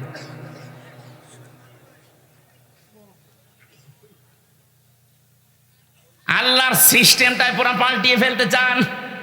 এমনকি আল্লাহর রাসূল এখন নেই, রাসূলের নায়েব আছে। নায়েবে রাসূল আলেমদের গায়ে হাত দিয়েছেন। এই কথা বলছেন না কেন? মাওলানা মামুনুল হকের মাথায় দড়ি দিয়ে, তার হাতে হ্যান্ডকাপ দিয়ে, মাথার উপরে হেলমেট দিয়ে, মনে হচ্ছে যে কি নিয়ে যাচ্ছে, অথচ কিছুই না।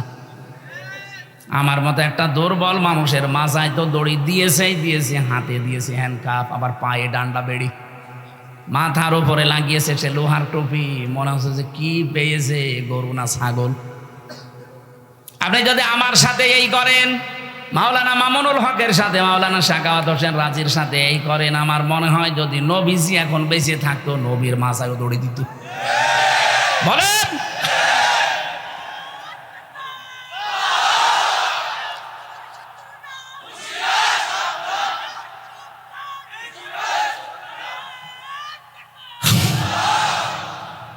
ঝিনাইদহবাসী আমি এবার যেটা নিয়ে আসতে চাই, আল্লাহ রাব্বুল আলামিন বলেন রাগাদাম মিন কুল্লি মাকানিন ফাকাফারাত বিআনউমিল্লাহি ফাআযাকাহাল্লাহু লিবাসাল জুই ওয়াল খাউফ। মানুষ যখন আল্লাহর আইন ভুলে, আল্লাহর আলেমদের প্রতি অত্যাচার, জুলুম, নির্যাতন শুরু করে, ওই সময় ওদের পাপের কারণে আমি আল্লাহ 2টা জিনিস চাপিয়ে দেই। একটা হচ্ছে ক্ষুধা। ক্ষুধা মানে দুর্ভিক্ষ। ক্ষুধা মানে কি? বলেন বলেন। দুর্ভিক্ষ আসা আরম্ভ হয়েছিল, আলেমদের উপরে যা আরম্ভ করেছিলেন, দুর্ভিক্ষ চলে আসতো। 1500 বছর আগে বিশ্ব নবীকে যখন ওরা তাড়িয়ে দিয়েছিল, বিশ্ব নবী যখন যাচ্ছিলেন নিজের ঘর থেকে বের হয়ে হিজরত করার সময়, সেই জায়গায় দাঁড়িয়ে কাবার দিকে তাকিয়ে বলেছিলেন, কাবার মালিক আমি কিন্তু যেতে চাইনি, কাবার মালিক আমি খুব ভালোবাসি কাবাকে, কিন্তু এর নিষ্ঠুর সন্তানরা আমারে থাকতে দিল না। হ্যাঁ আমি যাচ্ছি। আল্লাহ ওই সময় সূরা কসসের 85 নম্বর আয়াতটা নাযিল করেছিলেন, ইন্নাল্লাযী ফারাদা আলাইকাল কুরআনা লারা ইলা মাআদ। অবশ্যই আপনার প্রতি আমি কোরআনের আইন মানা ফরজ করে দিয়েছি। হে নবী, আপনাকে আজ এই কোরআনের কারণে চলে যাওয়া লাগছে হিজরত করে, কিন্তু গ্যারান্টি দিলাম লা রাদ্দুকা, লামে তাকিদ, আমি আল্লাহ গ্যারান্টি দিচ্ছি অবশ্যই আপনাকে আপনার এই জায়গায় আমি আবার ফেরত নিয়ে আসব, কিন্তু তখন এই দুর্বল করে না, শক্তিশালী করে নিয়ে আসব। মাত্র কয় বছরের ব্যবধানে নবীজিকে আবার এই জায়গায় নিয়ে এসেছিলেন, কিন্তু বাদশা করে। কথা বলেন ঠিক কিনা? নবীজি তো 13 বছর অত্যাচার সহ্য করেছেন। বাংলার মুসলমানেরা আমরা অত্যাচার সহ্য করছি 53 বছর, তার ভেতরে 15 বছর আরো বেশি। উনি 13 বছর, আমরা 15 বছর, 2 বছর পার করে ফেলেছি বেশি।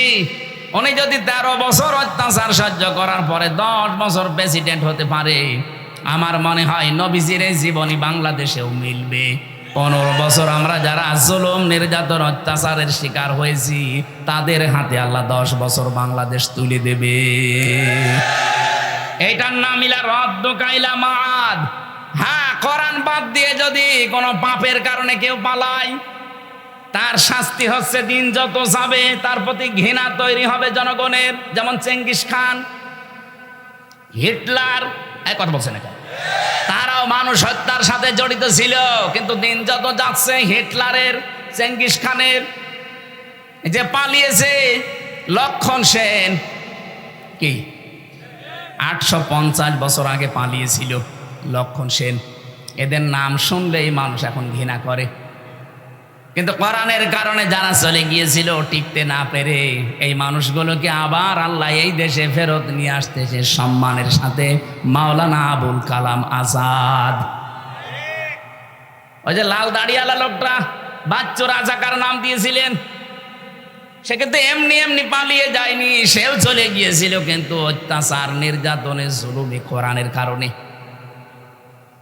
আর হলে না তার পাপের কারণে। আরে ভাই, আপনি আন্দাজে দোষ দেন, যে সাক্ষী দেন, আপনি সাক্ষী তো দেন শুনে শুনে, অথচ সাক্ষী হওয়া দরকার দেখে দেখে।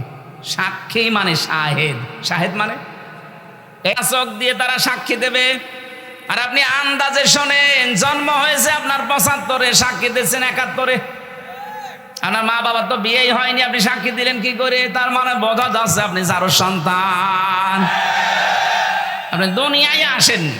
75 সালে আসলেন, 71 সালে সাক্ষী আপনার নামে, তা আপনি তো বৈধ বাবা মার সন্তান, আশা করা যাচ্ছে না। কথা বলে না কেন? এরকম সাক্ষী হলে তো উল্টাপাল্টা। আমার নামে যে 4 জন সাক্ষী ছিল মজমপুর গেটে, আর এই যে চড়হাসের, জীবনে আমি কোনোদিন নাম শুনিনি। আর আমারে নিয়ে গেল আমার বাড়ি থেকে, পরের দিন পেপারে দিল না ওনার আমরা চড়হাস থেকে, মজমপুর থেকে নিয়েছি। পুরোটা মিথ্যা কথা। তাহলে আমার পক্ষে বিপক্ষে যারা সাক্ষী দিয়েছে, কি সত্য সাক্ষী না মিথ্যা? বলেন বলেন। এরকম সাক্ষী 15.5 বছর চলছিল। এই জন্য কোরআনের কারণে যদি কেউ দূর হয়ে যায় দেশ থেকে, তাদেরকে আল্লাহ সসম্মানে ফিরিয়ে নিয়ে আসেন। আর কোরআনের বাইরে যে মানুষগুলো পালায়, এদের দিন যত যাবে, ওদের চেঙ্গিস খানের মতো, লক্ষণ সেনের মতো অবস্থান হবে। লক্ষণ সেন 850 বছর আগে গেছে, আজও পর্যন্ত ফিরে আসেনি, কবরে চলে গেছে। লক্ষণ সেনের যারা আত্মীয় স্বজন পালিয়েছে, ওরাও কেউ ফিরে আসবে না, আর হলো উল্টা পাল্টা ফতোয়া দিচ্ছে ফেসবুকে। এরকম আন্দাজে উস্কানিতে পা দেবেন, পেছনে লাল হবে গোপালগঞ্জের মতো। দেখেন না, আর্মি শুধু একটু দিয়েছিল, ওই কয়দিন শুনলাম গোপালগঞ্জ থেকে ঢাকার ভাড়া দাঁড়িয়ে গেলে 1000, বসে গেলে 300। কেউ বসতেও পারে না, ও দাঁড়িয়ে শেষে 1000 টাকা দিয়ে যায়। এরকম অবস্থা হবে যদি উস্কানিতে পা দেন। ও পালিয়ে গেছে, আজকে শুনলাম, আজকে অসুস্থ, ওর নাকি চিকিৎসা হচ্ছে না এখন। আজকে দেখলাম পেপারে অসুস্থ, চিকিৎসা হচ্ছে না, ও ছাতা কবে টেনশনে মরে যাবে। কথা বলে না কেন? আর তার উস্কানিতে পা দিয়ে আপনি ফাঁদে পা দিয়ে লাফাচ্ছেন। লিস্ট করে রাখো, আমি আসতেছি। আপনি আস্তে আস্তে তো কব্বরে চলে যাবেন লক্ষণ সেনের মতো। ঝিনাইদহবাসী, আয়াতের শেষে ছিল আল্লাহ তাদেরকে মজা চাকিয়েছিলেন। এই কারণে নবীজির উপর যখন জুলুম অত্যাচার তারা বাড়িয়েছে, নবীজি বরদোয়া দিয়েছিলেন, আল্লাহ দুর্ভিক্ষ দিও, এমন দুর্ভিক্ষ দিয়েছিল তাদের, খাবার আসা ওই আশপাশ যে ইয়ামেন থেকে, সিরিয়া থেকে, কুয়েত থেকে, কাতার থেকে খাবার বন্ধ হয়ে গিয়েছিল। এটা নবীদের বরদোয়া। এই 15.5 বছর এদেশ থেকে বহু কিছু আমরা হারিয়ে ফেলেছি, আলেমদের বরদোয়া। কত আলেমকে আমি তাহাজ্জুদের নামাজ পড়ে হাউমাউ করে কাঁদতে দেখেছি। মাওলানা সাখাওয়াতকে, মাওলানা মামুনুল হককে আমি শিশুর মতো কাঁদতে দেখতাম। তাহাজ্জুদের নামাজে 1.5 পারা, 2 পারা, 3 পারা, 5 পারা পর্যন্ত উনি পড়তো। 2 রাকাত নামাজে 3 পারা পড়ে এমন কান্না আরম্ভ করতো, মনে হচ্ছে কেউ মারা গেছে। আমি তো পাশের রুমে 3 বছর ছিলাম ওনার সাথে। এ জালে আলেমদের কথাগুলো আল্লাহ একদিনও শোনেনি? বলেন। কত বিডিআর 1 মাস পরে রিটায়ার্ড হয়ে যাবে, অথচ 14 বছর জেল খাটতেছে। এরা রাতের বেলা যখন উঠতো আমার বাবার চাইতেও বড় তারা। কি কান্না তাদের, এমন একটা আওয়াজ দিত, আমার মনে হয় এই দীর্ঘশ্বাস, এই আওয়াজ আমার আল্লাহর আরশে গিয়ে ধাক্কা খেয়েছে। জালেমদের পতন এমনি একদিনে হয়নি, বহুদিনের জমানো পাপ। এই যে বহুদিনের জমানো পাপ, এটা আমি বানালাম। সূরা আলে ইমরানে আছে 4 নাম্বার পারা 12 নাম্বার পৃষ্ঠা 9 নাম্বার লাইনে আছে, ইন্নামা নমলি লাহুম লিয়াজদাদু ইসমা। আল্লাহ পাক বলেন ওদের পাপের বোঝা যখন পরিপূর্ণ হয়ে যায়, ওয়ালাহুম আযাবুম মুহিন, তখন আমি অপমানজনক শাস্তি দেই। আগস্টের 5 তারিখ থেকে আজকের এই নভেম্বর ডিসেম্বরের 2 তারিখ পর্যন্ত এই 3 মাস 3 দিনের ভেতরে আপনি তাকান কি অপমান আর বাকি আছে বলেন জালেমদের। আজকে জনায়েত বলককে নাকি জঙ্গিদের সাথে ফাঁসির আসামিদের থাকতে দিয়েছে। উনি এমপি ছিল, মন্ত্রী ছিল, ওনাকে ডিভিশন দেয়নি, তাই আন্দোলন করবে। আরে শয়তান, ও কি এমপি মন্ত্রী, কি ভোটের এমপি মন্ত্রী যে ওরা ডিভিশন দেওয়া লাগবে? ভোটের এমপি ছিল যে অধ্যাপক মিয়া গোলাম পরোয়ার, তারে আপনি ফাঁসির কন্টেম সেলে রাখলেন, জঙ্গিদের সাথে রাখলেন, তখন মানবতা কোথায় গেল? এখন যারা এই কথাগুলো তুলছে এদের পিটিয়ে লাশ বানানো দরকার। শয়তান আমারে 3 বছর মোবাইল দেয়নি, বিচ্ছিন্ন করে রেখেছিল সরকারি মোবাইল থেকে যোগাযোগ, ফাঁসির কন্টেম সেলে আমারে রেখেছিল, তখন তো কোনো কথা বলনি। কত এমপিকে আমি পেয়েছি, তাদেরকে ডিভিশন দেওয়া দূরের কথা, কন্ডেম সেলে রেখে দিয়েছিল। আর এখন ওদের মানবতা উতলিয়ে পড়ছে। এই জালেমদের দোসর যেগুলো, এগুলোর এখনো মায়ের হয়নি, এগুলো এখনো পিটিয়ে গাছ বানানো দরকার। আল্লাহ বলেন ফাযাকাল্লাহ, ওদেরকে আমি আল্লাহ মজা চাখাবো। আল্লাহ যদি ঠাট্টা করে কথা বলতে পারে, আমরা বললে দোষ কি? আল্লাহ বলছেন ফাযাকাল্লাহ, আমি আল্লাহ নিজে ওদেরকে স্বাদ চাকাবো, ওদের পাপের স্বাদ। 1 নম্বরে স্বাদ হচ্ছে লিবাসাল জো, খোদার পোশাক। পোশাকের নাম দিলেন কেন? কারণ একটা পোশাকেই মানুষের বিভিন্ন জিনিস ফুটে ওঠে। পোশাকের দ্বারাই তার স্ট্যাটাস, তার যে মান সম্মান, তার মর্যাদা, তার যে কোন লেভেলে আছে লোকটা, সেটা পোশাকে ফুটে ওঠে। এই জন্য বাদশাদের পোশাক দেখবেন আলাদা। কথা বলছে না কেন? আল্লাহ বলেন এমন খোদা দারিদ্র দিয়েছিলাম ওই জামানায় নবীর বরকতে, বরদোয়ার বরকতে, বরদোয়ার ফলে এই মানুষগুলো পায়খানা আর এর সাথে মদ মিশিয়ে, পায়খানা আর মদ মিশিয়ে বড়ি বানিয়ে বানিয়ে ওরা খেয়েছিল। আলেমদের বরদোয়ার কারণে দেশটাও রসগোল্লায় যেতেছিল। কিন্তু আমার আল্লাহ মনে হচ্ছে হাতে ধরে 5 তারিখে বাঁচিয়ে দিয়েছেন। অওয়াদানা আনকা বিজরাক আল্লাযী আনকাদা যাহরাক। হে নবী, আপনার পেটকে বাঁকা করে রেখেছিল আইয়ামে জাহিলিয়াতের পাথর। কিসের পাথর? আইয়ামে জাহিলিয়াতের পাথর আপনার পিঠকে বাঁকা করে রেখেছিল। আমি কি পাথর সরিয়ে দেইনি বোঝা? আমার মনে হয় 1500 বছর পরে আল্লাহ আর একটা আয়াত নাজিল করে আমাদের জানাচ্ছে, বাংলাদেশ মুসলমানেরা, আমি কি তোমাদের পিঠের উপর থেকে আমি জাহিলিয়াতের বোঝা নামিয়ে দেইনি? ওটা ছিল আইয়ামে জাহিলিয়াত, আর এইটা শব্দ দুইটা প্রায় এক। ওরাও যা করতো এরাম তাই করেছে। কথা বলছেন কেন?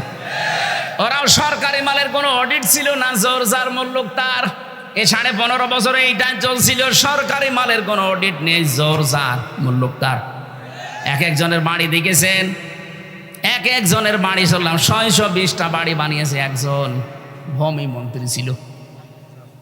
620টা বাড়ি, ওর বাড়ি লাগে কত? আমাদের কোষ্টিয়ার যিনি মানবতার বন্ধু নামে খ্যাত হানিফ সাহেব, তার এই যে খুলনা, বাগেরহাট আর সাতক্ষীরার যে মাছের ঘের, আমার মনে হয় পুরা জেলার অর্ধেকই তার। সব তো জিবরাইল দিয়ে গেছে। বলুন, তার ভাই আতার দিকে তাকান, ওর রিকশা চালানোর যোগ্যতাও নেই, অথচ 8 তলা বিল্ডিং বানিয়েছে, মনে হচ্ছে জান্নাত বানিয়েছে। আগস্টের 5 তারিখে বানিয়েছিল, 6 তারিখে বিকাল 5টার সময় যে দেখি পুরাটা জনগণ টয়লেটের সেই প্যান পর্যন্ত খুলে চলে গেছে। এখন ওজাড় গৃহ হয়ে আছে। কোরআনের আয়াত যেভাবে খাপের খাপ মুনতাজের বাপ মিলিয়ে যাবে, কথা বলছে না কেন? আগামীতে কোন জালেম যদি এরকম করেন তারও কিন্তু মিলবে, নাই আল্লাহ নেই। আরো জোরে বলেন, খোদা থেকে বাঁচতে হবে আমাদের। জুউল খৌফ, ভয় থেকে। ভয় কি? ওই জামানায় যখন সন্ধি হয় নবীর সাথে মক্কা বিজয়ের আগে, সন্ধি হওয়ার পর থেকে বিভিন্ন দেশে নবী সারিয়া পাঠাতেন, প্রতিনিধি দল পাঠাতেন। মক্কার মানুষেরা মনে করছে আমাদের ওপর তো আক্রমণ হয় না, কিন্তু মানুষ দলে দলে পালে পালে ইসলামে আসতেছে, না জানি কখন মক্কা হামলা করে আমাদেরকেও মিশিয়ে দেয়, এই ভয়ে ছিল। আমার মনে হচ্ছে ঠিক 1500 বছর পর বাংলাদেশের এই 56,000 বর্গ মাইলের সাথে আল্লাহ এইটাই ঘটিয়েছে। এই আয়াতের তাফসিরের ভেতরে, তাফসিরে তাবারির ভেতরে দেখেছি, শানে নজুলের ভেতরে আপনারা আছেন। আল্লাহর নবী যখন মেরাজে যাচ্ছিলেন, জিবরাইলকে বললেন, ভাই জিবরাইল, এই যে কালো কালো পোকার মতো কি উঠতেছে আমাদের সাথে, আর কালো কালো কিছু পিপিলিকার মতো নামতেছে। জিবরাইল বললেন, হে নবী, এই পৃথিবীতে আপনার উম্মতেরা যে খারাপ কাজগুলো করে, এই খারাপ কাজগুলো উপরে উঠে যাচ্ছে, আর এই খারাপ কাজের প্রতিফল ওই পিপিলিকার মতো শাস্তি আল্লাহ নামাচ্ছে। তাহলে দুনিয়ায় যে যেই ধরনের অপরাধ করবেন, এই অপরাধটা আল্লাহ উপরে তুলে নেবে, এইটার শাস্তি যা হয় ওইটা দুনিয়ায় পাঠাবে। এটা আমি বানালাম।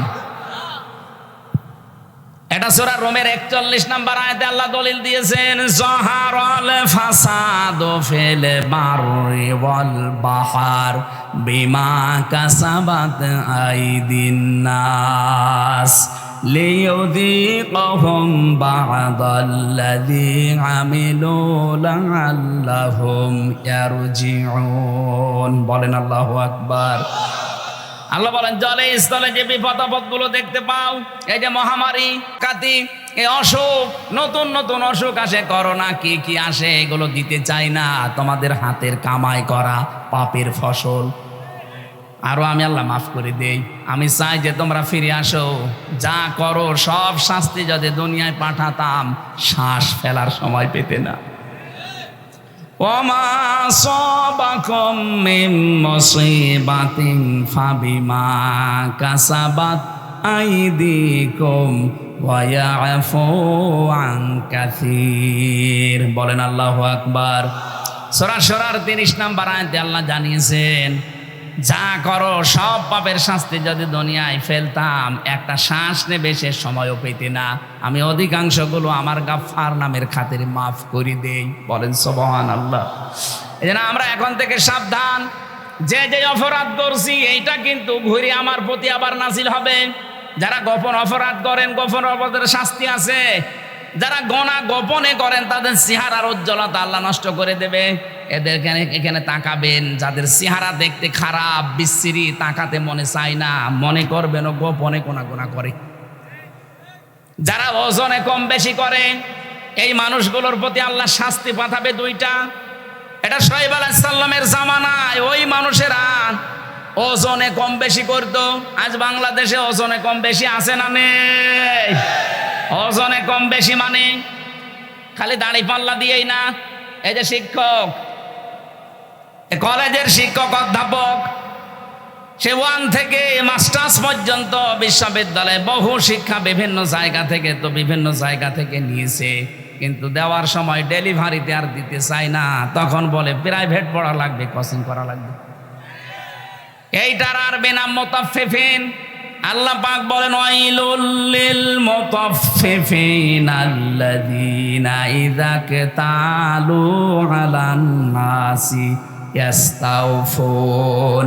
ধ্বংস হয়ে যাক ওই দোকানদারগুলো, ওই শিক্ষকগুলো যারা নেওয়ার সময় ঠিক মতোই নেয়, দেওয়ার সময় দিতে চায় না, তখন কোচিং করো, প্রাইভেট পড়ো, এরকম নাম দেয়। আজ এই বিশ্ববিদ্যালয়ের নাম ধরেই বলছি, বহু শিক্ষক এমন আছে, ওরা তো ডক্টর, নেওয়ার সময় তো বহু জ্ঞান বিভিন্ন জায়গা থেকে তারা নিয়েছে, কিন্তু দেওয়ার সময় ছেলে মেয়েদের আর দিতে চায় না ক্লাসে। তখন ওনারা ক্লাস করায় বিভিন্ন বিশ্ববিদ্যালয়ে টাকার বিনিময়ে।